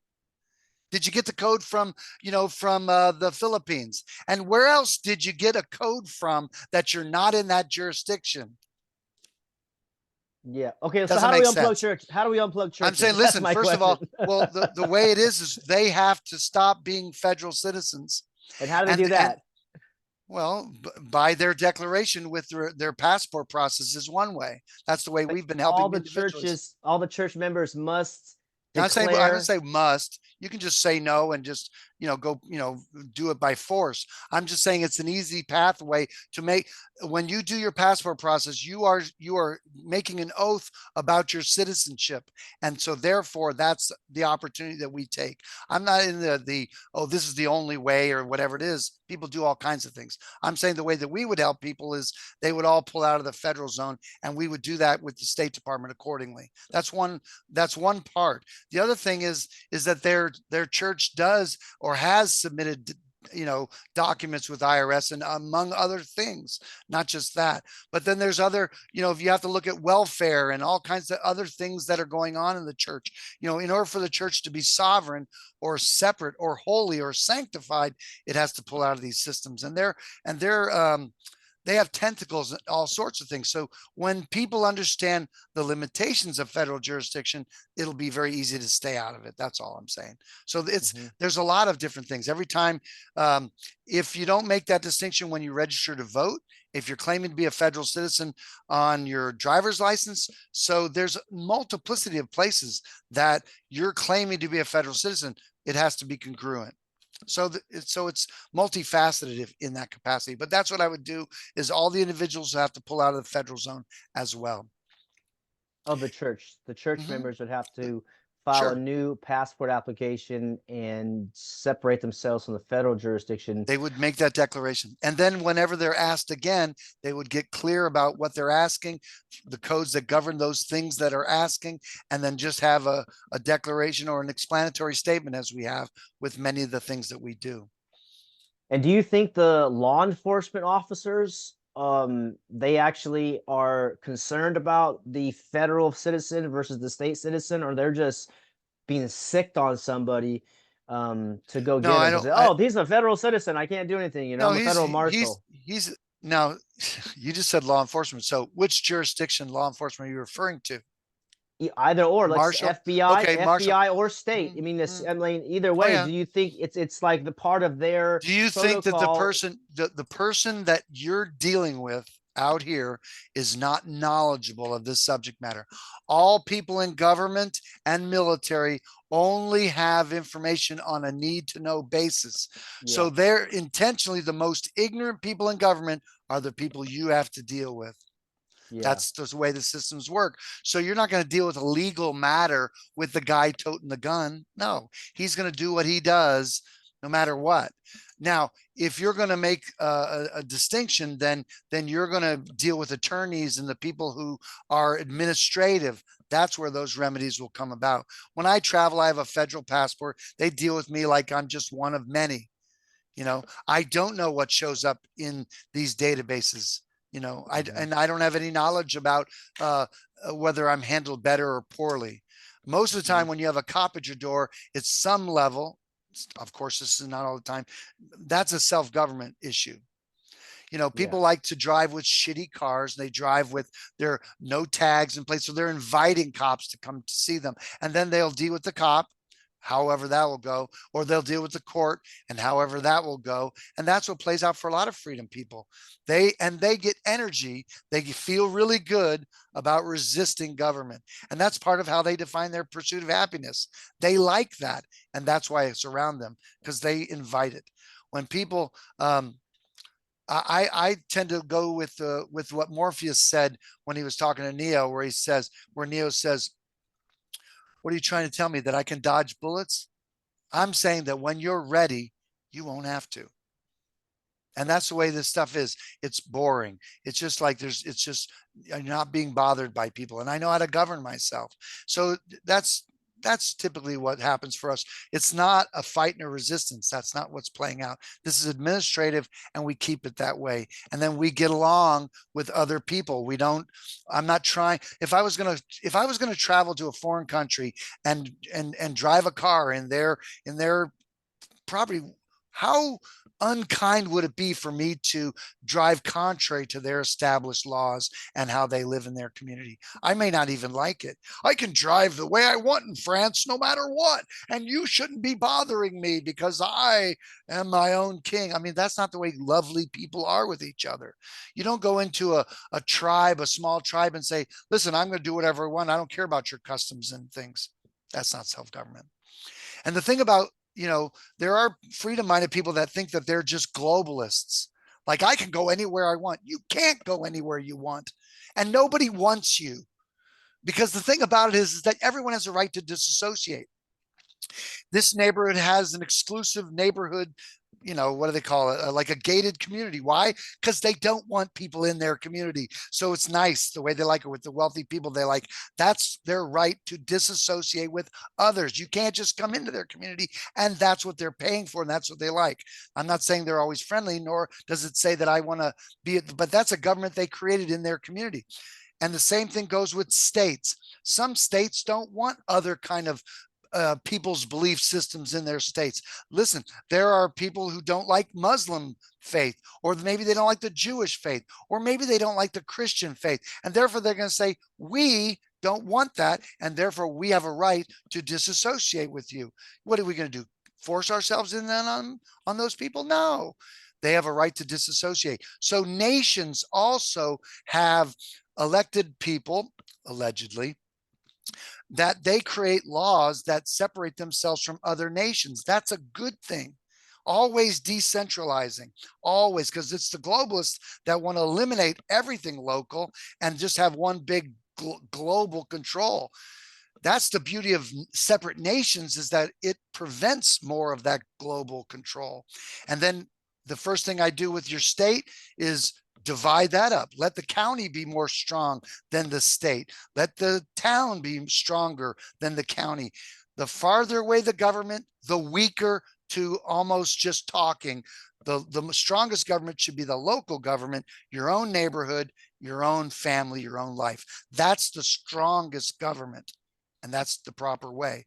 So that's how I see it. So listen, in the church, it's going to be, it'll be as easy or as problematic as the church community will be. Maybe they'll be all together. It may destroy a church. It's because when you're going to deal with money and sex and other, things that are important, you're going to see that people are going to be, it's going to be drawing out some people who are funky, and it's going to celebrate some people who are quite beautiful. So, but yeah, this is our plan for 2024 is to be invited into churches. Now, you typically aren't going to be able to speak before a congregation without talking to the leadership. Right. So I don't see it. I mean, it's really a weird thing, because even in the, when I talk to church, I mean, I'm a Christian, so, I talk about that, and I don't have any particular denomination that I'm necessarily favoring. But does a church govern itself from within its own people, or is it governed from the leadership down? Again, is that biblical, or is that right? Or, so that stuff's going to show up in how well a church will come out of these systems. And again, it's like you're saying, to the degree that an individual wants to be responsible for itself, or that we create these beautiful communities and things, the more we can do that, I think the more a church will be able to flourish and pull out of these systems. So I don't know. And so we're ready to do the first of the year. We'll begin looking to see if pastors will invite us in, just to talk to the pastors to see what they think and feel. But I'm guessing that the world is going to get, as we see light dispel darkness, and we see, the globalists and the people who want to decentralize, we see this separation. I think, just like the tension associated with a cell splitting, is that it's not going to, power concedes nothing without a demand. It never did, and it never will. find out what people submit to, and you'll have found the exact amount of injustice and wrong which will be imposed upon them. And these will continue until they're resisted with either words or blows or with both. The limits of tyrants are prescribed by the endurance in those in whom they oppress. That's Frederick Douglass. So it's violent. It's violent to want your freedom and to want to do your own community. And I don't mean violent in the sense of that it's opposing something, but to not want to be enslaved requires courage and strength and a commitment. And so the other, I mean, you know, all you have to do is watch V for Vendetta, right? And you see, you know, how violent the tyrant was. Is like, we're going to show them that they need us. You know, he's coming out of his skin. It's very violent for him, for these people to be left alone. But it doesn't mean that they have to be violent. You know, it doesn't have to be that way. And yet, power doesn't concede without a demand. It's going to be words or blows or with both.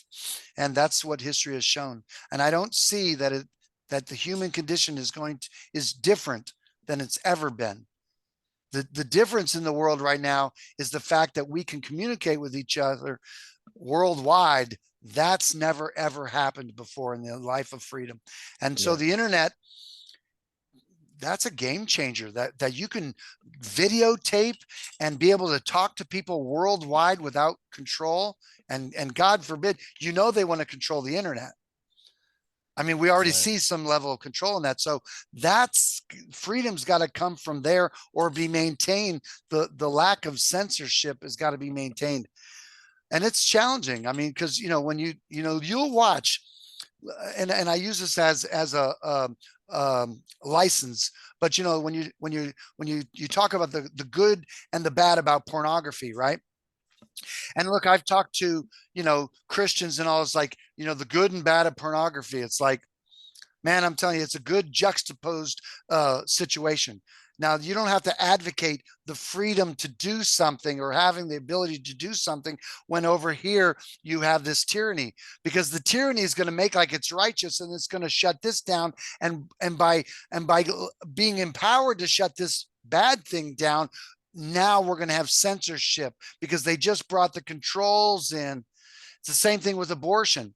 You know, I'm a pro-life and pro-choice. You know, some don't know how to reconcile that, but the idea is that how many Christians want to empower government to make sure that abortion's illegal, and that same government that made it illegal now will make it legal. And so they just empowered a group that will make it that people will you know, that they're thinking that the choice is framed the way it is with the life or death. But the bottom line is, are you empowering government to do the thing that you don't want someone else to do? Is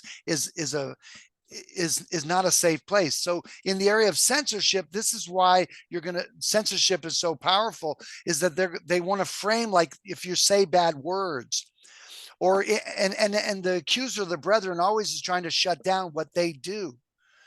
Some of the most corrupt things that go on in the world is happening in these governments that are like with the FBI. They have to pretend like they're fighting crime while they are promoting pedophilia.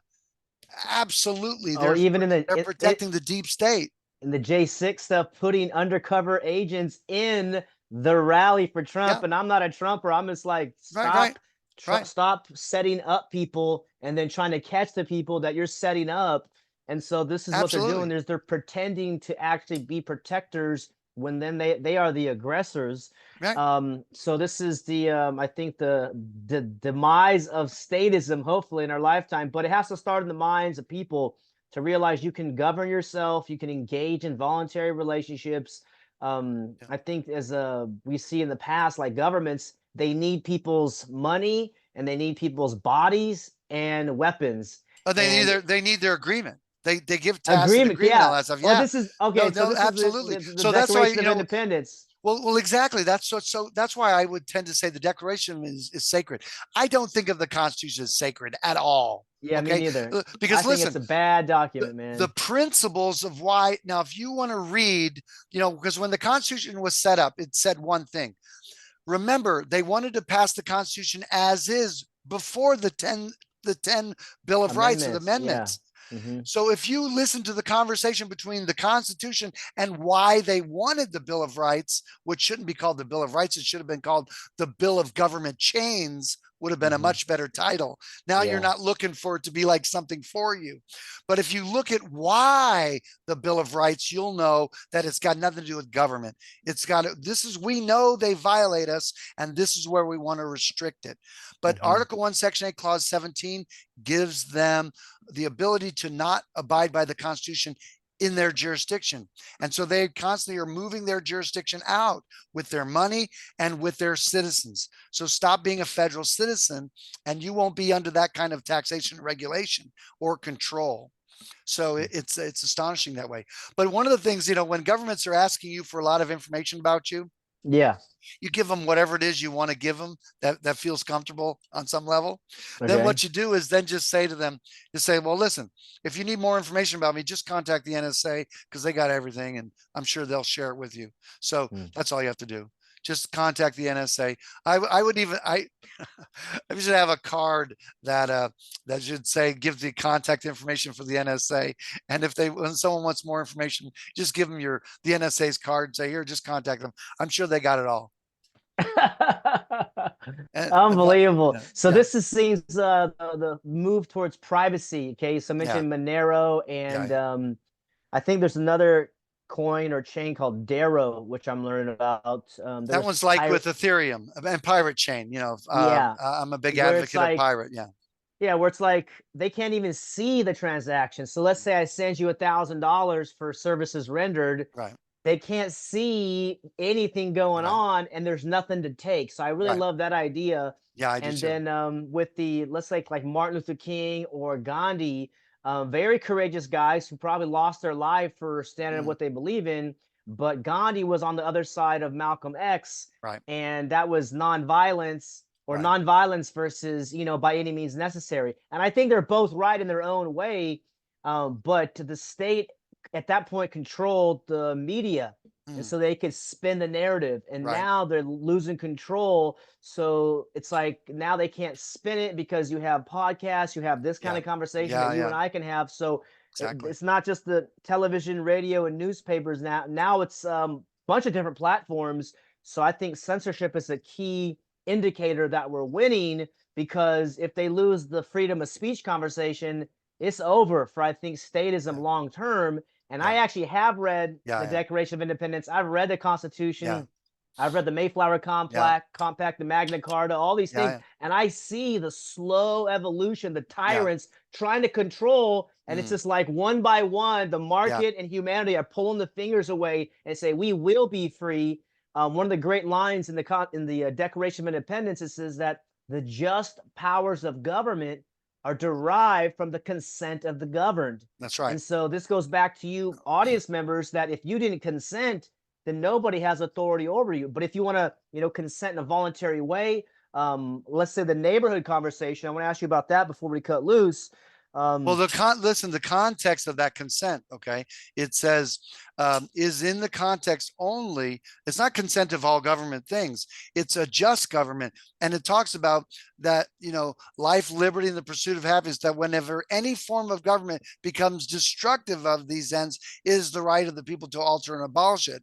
And so that's the consent, is that it's securing rights, not that whatever it's doing, like as if you give him a thumb stamp for everything or anything it does. No, only securing rights is the content of the consent. And who wouldn't consent to that your rights would be secure? So it's almost rhetorical. Okay. So, but government doesn't always do that. They always will encroach and be offering privileges. This is why corporatism, people want to say capitalism is bad when it's actually corporatism that they are bothered by, because all corporations without exception are born out of irresponsibility, because they go to the government and they're asking for privileges and immunities. And so therefore the government taxes and regulates them because they're asking for privileges and immunities. If you're going to be responsible for your own business, then you don't need privileges and immunities. And Mhm. that's why the corporatism is bad. So whenever government, that's a form of government, is corporations are a form of government. All corporations are um, are public. There is no such thing as a private corporation. That's a misnomer. So Mhm. they're all public. Mm. So you were going to Okay. ask about that next thing, the The next thing was about neighbors, yeah. neighborhoods. So I just learned about the concept called intentional neighborhoods because Mm, previously I thought building an intentional community was the way to go. And then I spoke to another lady. She says, of course, you can't get along, let alone with your wife and partner sometimes, but right, like 12 other people that are in your, local area. So right. she said, get independent homesteads within the vicinity. And I interviewed another guy who was doing that in Kansas right now called Intentional Neighborhoods. And then you mentioned something earlier, which is what I've discovered is that a good neighbor is a blessing and a beautiful thing, and a bad neighbor is a freaking nightmare. That's right. So, what have you discovered in creating harmonious relationships with neighbors, or how to create contracts or anything like this to make neighbors friendly? And Yeah. yeah, any Well, thoughts on creating good it, neighbors? absolutely. It is, it's an exciting conversation. That's the first thing. Okay. Yeah. And so I remember one, I've been freedom minded for a long time, and your kids are you, that you did things, the good things with them when they are all grown up and they're making freedom choices. And I Yeah. remember my daughter, she's saying, Dad, I'd like to create my own city, my own little city. I'm like, well, that's lovely, honey. And how will you do that? He Yeah. says, well, so she has to start thinking. It was like, so, um, so how much control are you going to give up? Hmm. It's like, do you think you're going to have it be laissez-faire and you're going to set up Right. your good thing? It's what the founders did. They Mm. set up their, and let me tell you how it, and if you don't read history, you're doomed to repeat it. Okay. And so if you don't read how the Federalist and the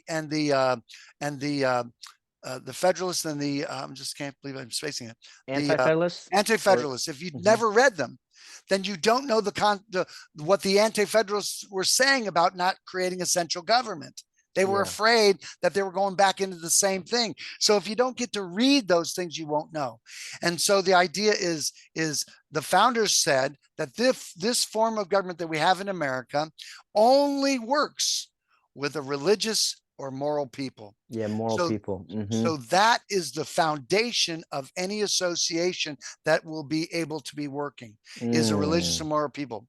So the Yeah. crux of any neighborhood that's going to get along is if you don't have people who have an accountability to each other and before their God, or some sort of an accountability to, if they're let me say it this way, if they only owe it to themselves because they're God and they Hmm. don't even recognize anybody else, I am only, responsible for myself, I would not be in government with that person. Because the Mm. bottom line is, how do you hold them accountable to keep their word? Because ultimately I'm the only one that can hold myself accountable to my word. I mean, who's Mm. going to force me to tell the truth? You see, so the idea of that is a religious and moral people is the only one that you're going to have the best society in. And now that doesn't mean that it's a particular religious group or anything, but there has to be morality of a right or wrong that governs. And like you were saying, you could lay out these principles about, not, don't take what doesn't belong to you, don't advance. Even the non-aggression principle, that is a terribly low standard. It is. I mean, what about, listen, so it's like, Billy, get up and help us farm. Ah, nah, I don't want to hurt anybody. I'm just going to stay in my trailer here. It's like, no, no, Yeah. no, no, no. Listen, I want to raise the standard for the non-interventionalists. I would say, bring something beautiful to the table. Yeah. It's like, so, Absolutely. so in order to be in our community, I want to know what you're bringing to the table. And if you don't have anything to bring, not in this community. Sorry, no place for you. Hmm. Because let me tell you, in our freedom, I look at our freedom communities, and then some of these people are just shitty people. Yeah. And I consider them like family or our neighbors or whatever. It's like people have bad morals, Yeah. and so a key principle to having no government forcing you and that is flourishing in self-government. Self-government is the answer to, you know, the tyrannical government, self-government. So that's a huge asset. I mean, a huge requirement for any kind of a neighborhood. And so what do you do? And how do you handle someone that's in close proximity that maybe not share your values? Let's say you decided that the people on your street are going to take care of the street, but Billy, he doesn't like that. He likes government. And so as a status, he lives on your street, and yet the rest of the people are going to voluntarily take care of the street. What are we going to do with the street in front of Billy's house? We are going to bless Billy despite him. And we're going to hope that he's going to like, well, why should I participate? Because I don't even care and all that. So Billy will reap, ultimately one day, he'll reap what he sows, or his heart will soften and something will happen. And so if you believe good overcomes evil and love ultimately succeeds, Billy doesn't have a chance. Love will soften him up. And I think that's our obligation, to not force people, is just to be kind despite people's bad choices, you know? Yep, I agree. But that's how it plays out, I think. Yeah, no, I think being the example and demonstrating the ideals, not just of the non-aggression. Like, I interviewed a guy talk about conscious language, and he's like, non-aggression. He's like, you're actually invoking aggression by saying that, right? Good word. So I evolved it with him, and it was respect for self-ownership. So the two principles are principle of self-ownership and respect for self-ownership. Included is non-aggression and self-defense, but that's just the foundation that we can build upon. Now it's about focusing on the ideal, the vision, the 5-year, 10-year goal or dream. Let us swing for the fences, because as I've gone to many of these events and conferences, I find people got the non-aggression principle, but they don't have a dream or a vision of the future. And that's where it's like, oh my gosh, okay, so we really got to realize we are the ones we've been waiting for, and we got to lay down a foundation of a bright future, so that the children and grandchildren going behind us are like, okay, this is what Rothbard, led to, or Spooner, or whoever, Mises, people that, you look up to, Ron Paul. And it's like, we got to freaking build. And that's where the real work is. You got to take a look in the mirror and be like, damn, dude, like, I got to get the freaking work here, because it's hard. It's heavy lifting. But then it's like, we can make relationships. We can create win-win agreements to say, hey, here's what I'm contributing. What are you contributing? Okay, boom, let's do it. Okay, we're learning. Like, I'm learning to do gardening right now. I'm like, this shit's hard, man. Like, I'm learning. Work. Yeah, it's not as easy. Yeah, it's not as easy as you envision, but it's like, okay, we're gonna do it. Other people, they've learned how. And then, like, cleansing water or filtering water, or I butchered my first chicken recently. I'm like, holy, yeah. I did 23. Crazy. No way. I'm going to hire it out next time. Yeah. No, I mean, a lot of work. It's hard work to cut 23 throats. It's just, it's not a thing that's like, and gut them. Oh yeah, there's machines. It's like that is like, so I'm doing it, and I'm like, because it's my responsibility. I'm like, I don't like it at all. I mean, it's just bad. I mean, the first time I do it, I'm like, I'm covered in blood. And I'm like, and because they don't sit there and go to sleep when it happens. It's that's like, run. So it's like, no, but see, there's also an honor and a respect, and there's a beauty in it, and again, I think that, seeing how you're eating and what you're eating and stuff like that, that's powerful.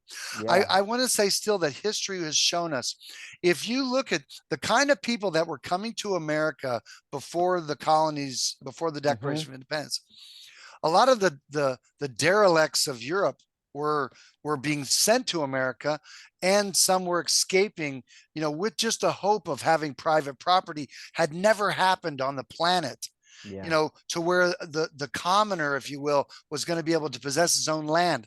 That was a game changer. And so when you look at the morality that was being established in America at the time, that kind of people is what birthed the Declaration of Independence. Sure. That's what birthed their revolution, was their morality to self-govern. And you see, when you've been governed by kings for so long, the idea of self-government is is revolutionary. Mm. And so it's like, wow, I'm imagine having no other king, like you're your own king, if You're you your will. own king. That's right. This Right. is my And castle. right. And back then, people were falling in love with Jesus Christ, and Christianity played a huge role in the securing of America. It was transcendent. And then listen, I believe that all of the principles that we talk about are biblical in nature. And Mhm, those truths about life and about the divine setting up is, I believe, what Christ did come and bring. mhm, Liberation between men and women is absolutely a biblical concept. And so it mhm, talks about that. And Christ is the one that brought that great liberation, and mhm, with in our modern era, if you will. mhm, So yeah, so people's self-government is, I think, is probably the biggest key to to breakdown. And then here's the thing: just like when I would counsel couples when we're marrying couples, and mhm. you have to talk about the exit plan. Yeah. You have to talk about, when it doesn't work out, how's that going to look? And what Mm. recourse are you going to, what tribunals are you going to put together? Because, Matthew 18 deals with, if you have a disagreement with an individual, you deal with them first, and then you Yep. bring in like people that you both trust and know, and then Mhm, they speak into the disagreement, and then it comes in. And the farther away it gets, the more force is brought into, because you might be subject to someone else's disagreement with you. So Christ warned of that's mm, not where you want to end up, is in the court. You mhm. want to be able to handle the matters yourself, but you'd Right. have to be able to have the members. And let me say this also about it by principle, the benefit of a representative form of government.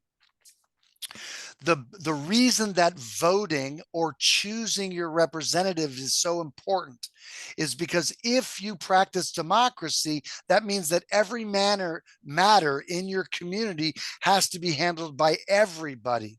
And so what happens, that means there's an interruption to everybody's pursuit of happiness to handle everybody's matter. So if you elect people to handle matters for you by the standards that you set up, then most everybody can pursue their happiness, and you have a volunteer elect group of people that will handle matters of disagreements and issues that deal with the community. That's the reason that we have representative form of government, is so that the majority can pursue their happiness. Democracy requires you to know every bill and to do everything. And that's why the founders said that a representative form of government, a republic, is a good form. Now, the smaller it can be, obviously, the better. The Mhm, bigger it gets, in my opinion, the larger the body, the less power it should have. Always, it should be that way. mhm. I'm not for dissolving the United Nations. I just want them to be a place that they talk. No authority at all. They can't vote to decide shit. Yeah. We want people to talk. We want them to come together peacefully and plead their case or whatever it Uh-huh. is. Like a And then, forum. yeah, a Yeah. forum. We want that. We want that. And then they will go back to their people and back to their local governments and all that. So Mhm. we don't want, the state. I mean, imagine if it was so impotent that the state wasn't so strong, and that it was little stronger than the feds, but less than the county.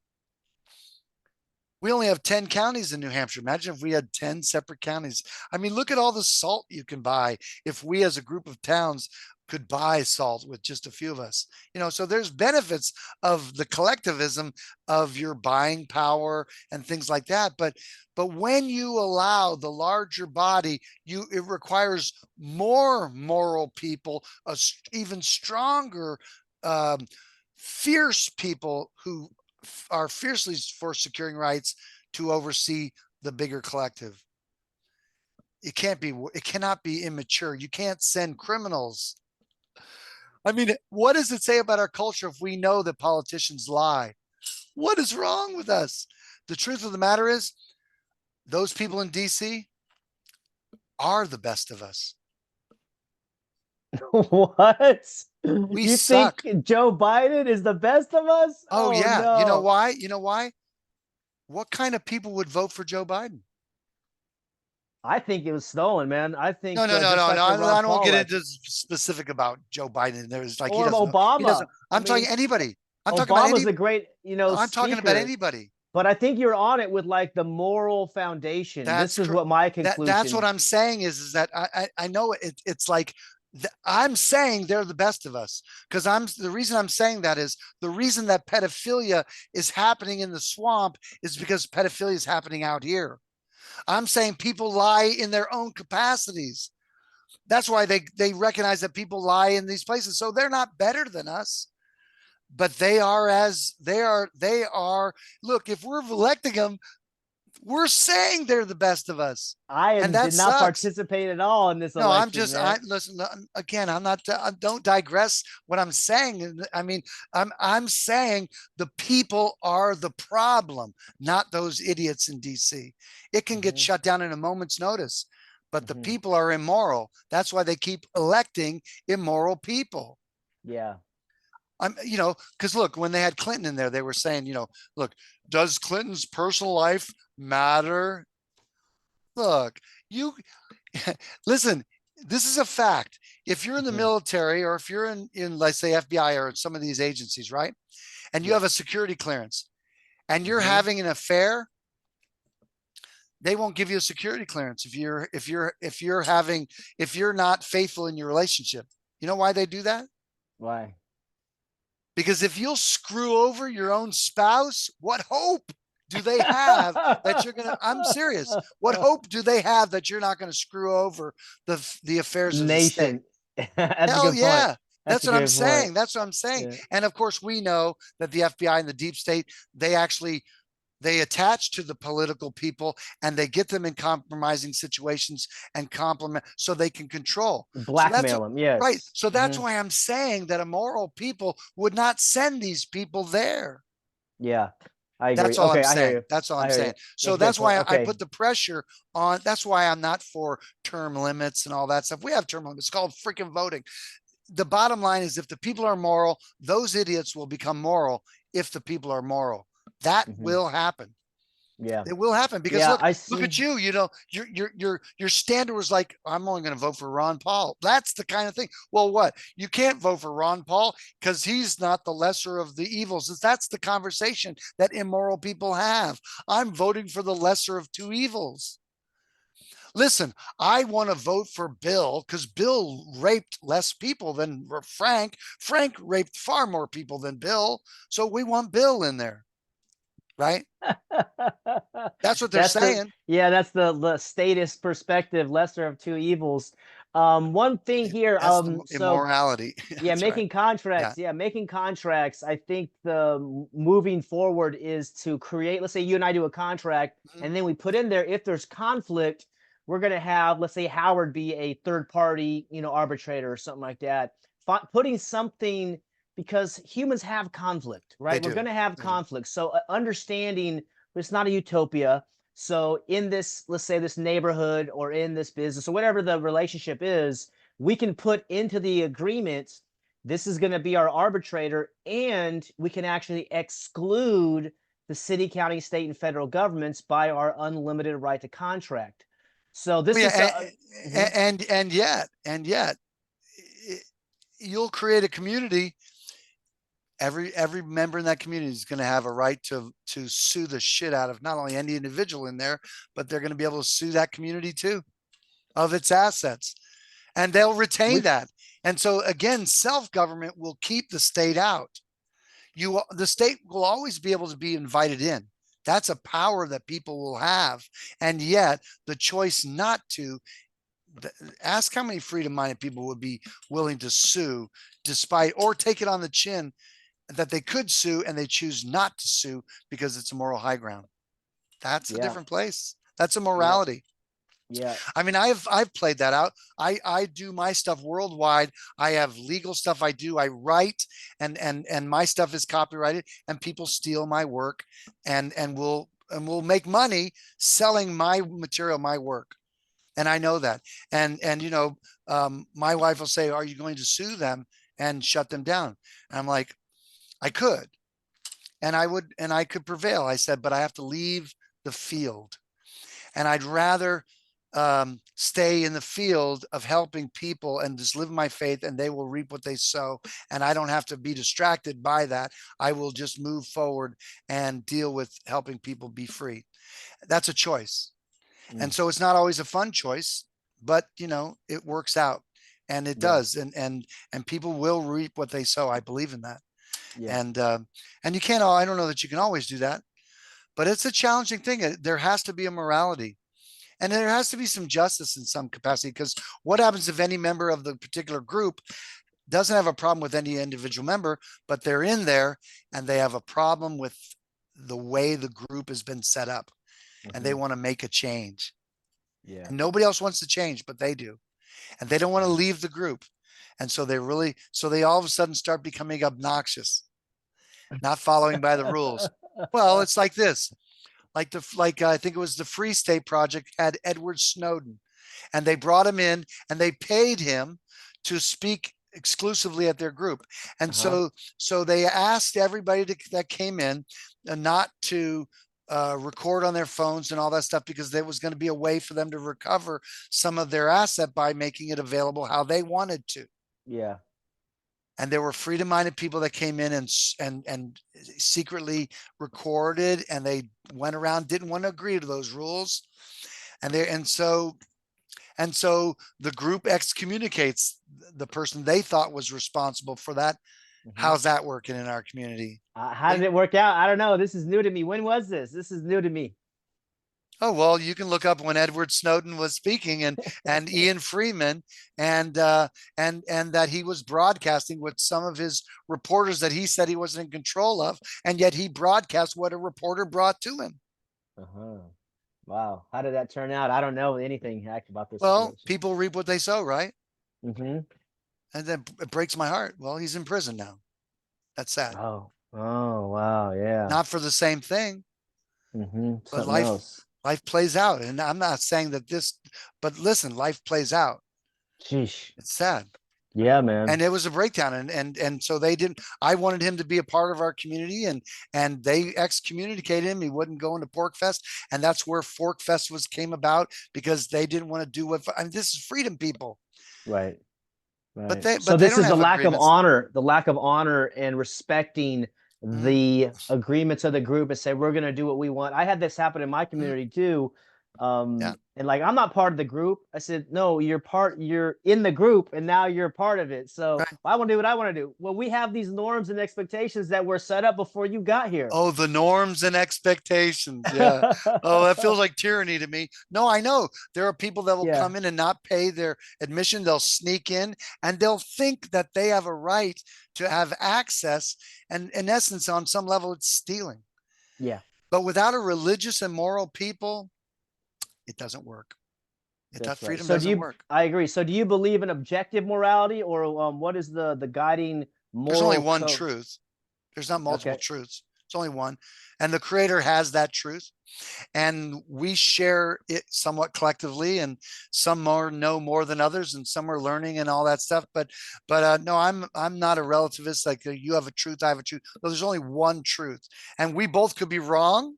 Okay, we we can't be we can't be disagreeing and both be right. I don't believe in that, and because I'm an absolutist. Now, again, humanity is pretty vast and people are in different places. So I've noticed also that people will hold to a truth and yet they'll call it something different, and it's the same truth, and yet they're calling it and some people will fight over the difference of what you call it. You can see that in the church too.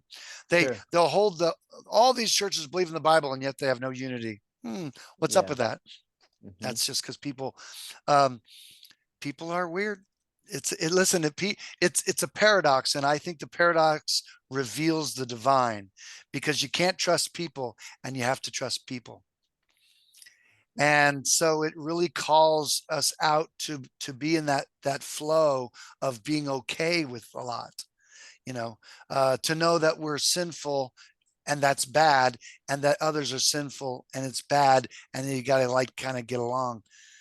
You know, it's just, Yeah, it's weird. I mean, light. it's like the same crap that's going over between Israel and Hamas or whatever the hell, however they want to define it, whatever. All you see is that you have people professing to be God's chosen or you know, the divine or righteous cause and all, and murder and mayhem is the solution. That's it. It's disgusting. It's Yeah. bad. And so no matter what's being taught or spoken about it, you can't trust sources, a lot of sources. You just don't know. You know, they're Mhm. not your neighbors that you're fighting with. Mhm. And So so is your so the whole is world your is, is your moral code do no harm, or what's the moral code that you found to be objective? well, for me, the Bible is my only rule of faith and practice. So, and it's very clear about you know, my what I'm supposed to think and what I'm, you know, how I'm supposed to be. You know, um, without digressing too much, the Old Testament dealt with the Mosaic law, which dealt with governing your conduct. Hmm. Christ comes along and wants you to govern your thoughts. And Hmm. there was less about your conduct, because if you governed your thoughts, your conduct would you bear fruit of your thoughts. And Mm. that's what Christ brought. So Mm. that's really the idea. But there's so many Christians who on one side of their brain, they want to follow Christ. At the same time, they want to impose the Mosaic law. And so they don't know how to reconcile those two things because they're ignorant of scripture. So, but anyway, Yeah. so yeah. And when I say the Bible, I'm after the word of God, and the Bible's a tool in that capacity. So I'm not a novice. I mean, you have to deal with scripture like it's an archaeological dig. You can't just like, it's some particular version of the Bible. So, Hmm. I have a higher standard by which I read it. I mean, Hmm. I study it. I don't just read it. So, Hmm. because I'm a teacher. Hmm. Um, but anyway, but that's my standard of faith is scripture. So, and Nice. and it's exciting because I have to be able to promote freedom. I remember having friends in the Libertarian Party who were pro-choice, and I had friends that were in the Constitution Party, which were pro-life, and they both wanted me to join, and I had people in both, so I joined neither because I didn't want to be not be a part of it. I wanted to open up my options for that because I could see beauty in both. And so what Mm. it required of me was to understand principles of freedom enough that I could answer both and be on this and to be able to promote truth and freedom despite what they disagree with each other. Mm. So I learned a lot in that. And Mm. so that's why freedom is multifaceted, and it's challenging. Most of the time people make these distinctions when they want to bring government in some capacity to compel. Hmm. Yeah, that's right. They want to get it their way. Well, this was a great chat, Christopher, and I think there's still lots to discuss still, so maybe we can do it again sometime. Well, anytime Um, anytime we want to get together, and of course this always goes over much better with beers, but you know, yeah, so, absolutely. but Maybe you know, next. whenever you get together, and so if ever I'm in close proximity, I would love to hook up. We'll take you out to dinner and have a nice time and all that. It's always nice that way. And Yeah. so yeah, so anytime that you like, you got some more things to check out, I'd love you to do that. If you get Hmm. a chance to Yeah. Where can people find you? if they go to destinationfreedom.org, we have in the middle, it has our classes and workshops. And our foundational one is the state versus federal citizenship. Hmm. We end up in the tax code. We talk about liberty and freedom and all that self-government. So it's a lot of information there. Um, and we have holiday discounts right now, but Nice. those will be over on what, tomorrow's Wednesday, right? So Yep. that'll be over on Thursday. I think Thursday is the 21st. They're going off, and our office will shut down. But we're still working and doing things with people, through the holidays. But I probably won't answer the phone as much. But Yeah. but anyway, we have classes and things. You can come on and be a part of that. And then usually we have weekly calls. So tomorrow night's call, of course, this is December 19th. So tomorrow night I'll be doing actually a call on self-government, and a class that I'm aware of that's down in Texas that I want to promote. It's a rigorous class that shows the impact of your love and whether those who you love are actually getting your love. So it's a experiential type of a training that I had done years ago. They're facilitating another one down there, so I was going to let our clients know about that. But that's an exciting thing coming up. But anyway, usually we'll do a weekly call on a Wednesday night so we can answer questions and stuff like that if people have questions. But the website has all that stuff, and people can check it out. DestinationFreedom.org. I also have a YouTube channel. You can type in Destination Freedom or my name, Christopher Gronski, and it comes up, and we're trying to grow that. We just went over 1,000 subscribers, so we're now being able to go live, which is nice. So that's fun. Very good. Well, thank you for your All right. leadership and courage, and for pursuing the truth and being an example of how to live and be and explore on this planet, because we realize that there's a great awakening happening. And Yes. despite what we see, there is a Yeah. surge coming. We're at the Yes. very beginning. So it is a great time to be alive. I understand when Dickens said it was the best of times, it was the worst of times, because we Yeah. can see it now. It's both. Yes. So thank you for being a leader on the earth, and thank That's you, cool. audience, for joining us. Yeah. This is the Freedom Lovers Show. We are building a voluntary world, one relationship at a time, and one paperwork, one engagement, one agreement, whatever it is, at a time, little by Yes. little. We take the high route and learn, make the compound effect happen. And you can see what happens after you pursue and study. Just like Christopher, you become so impassioned, and you feel on purpose. And this is what it's all about. So thanks for joining us, and we see you guys all very soon. Thank you, Christopher. Go check out his site. Until next time, peace, love, and freedom. We'll see you guys soon. Take care. Bye-bye. Bye.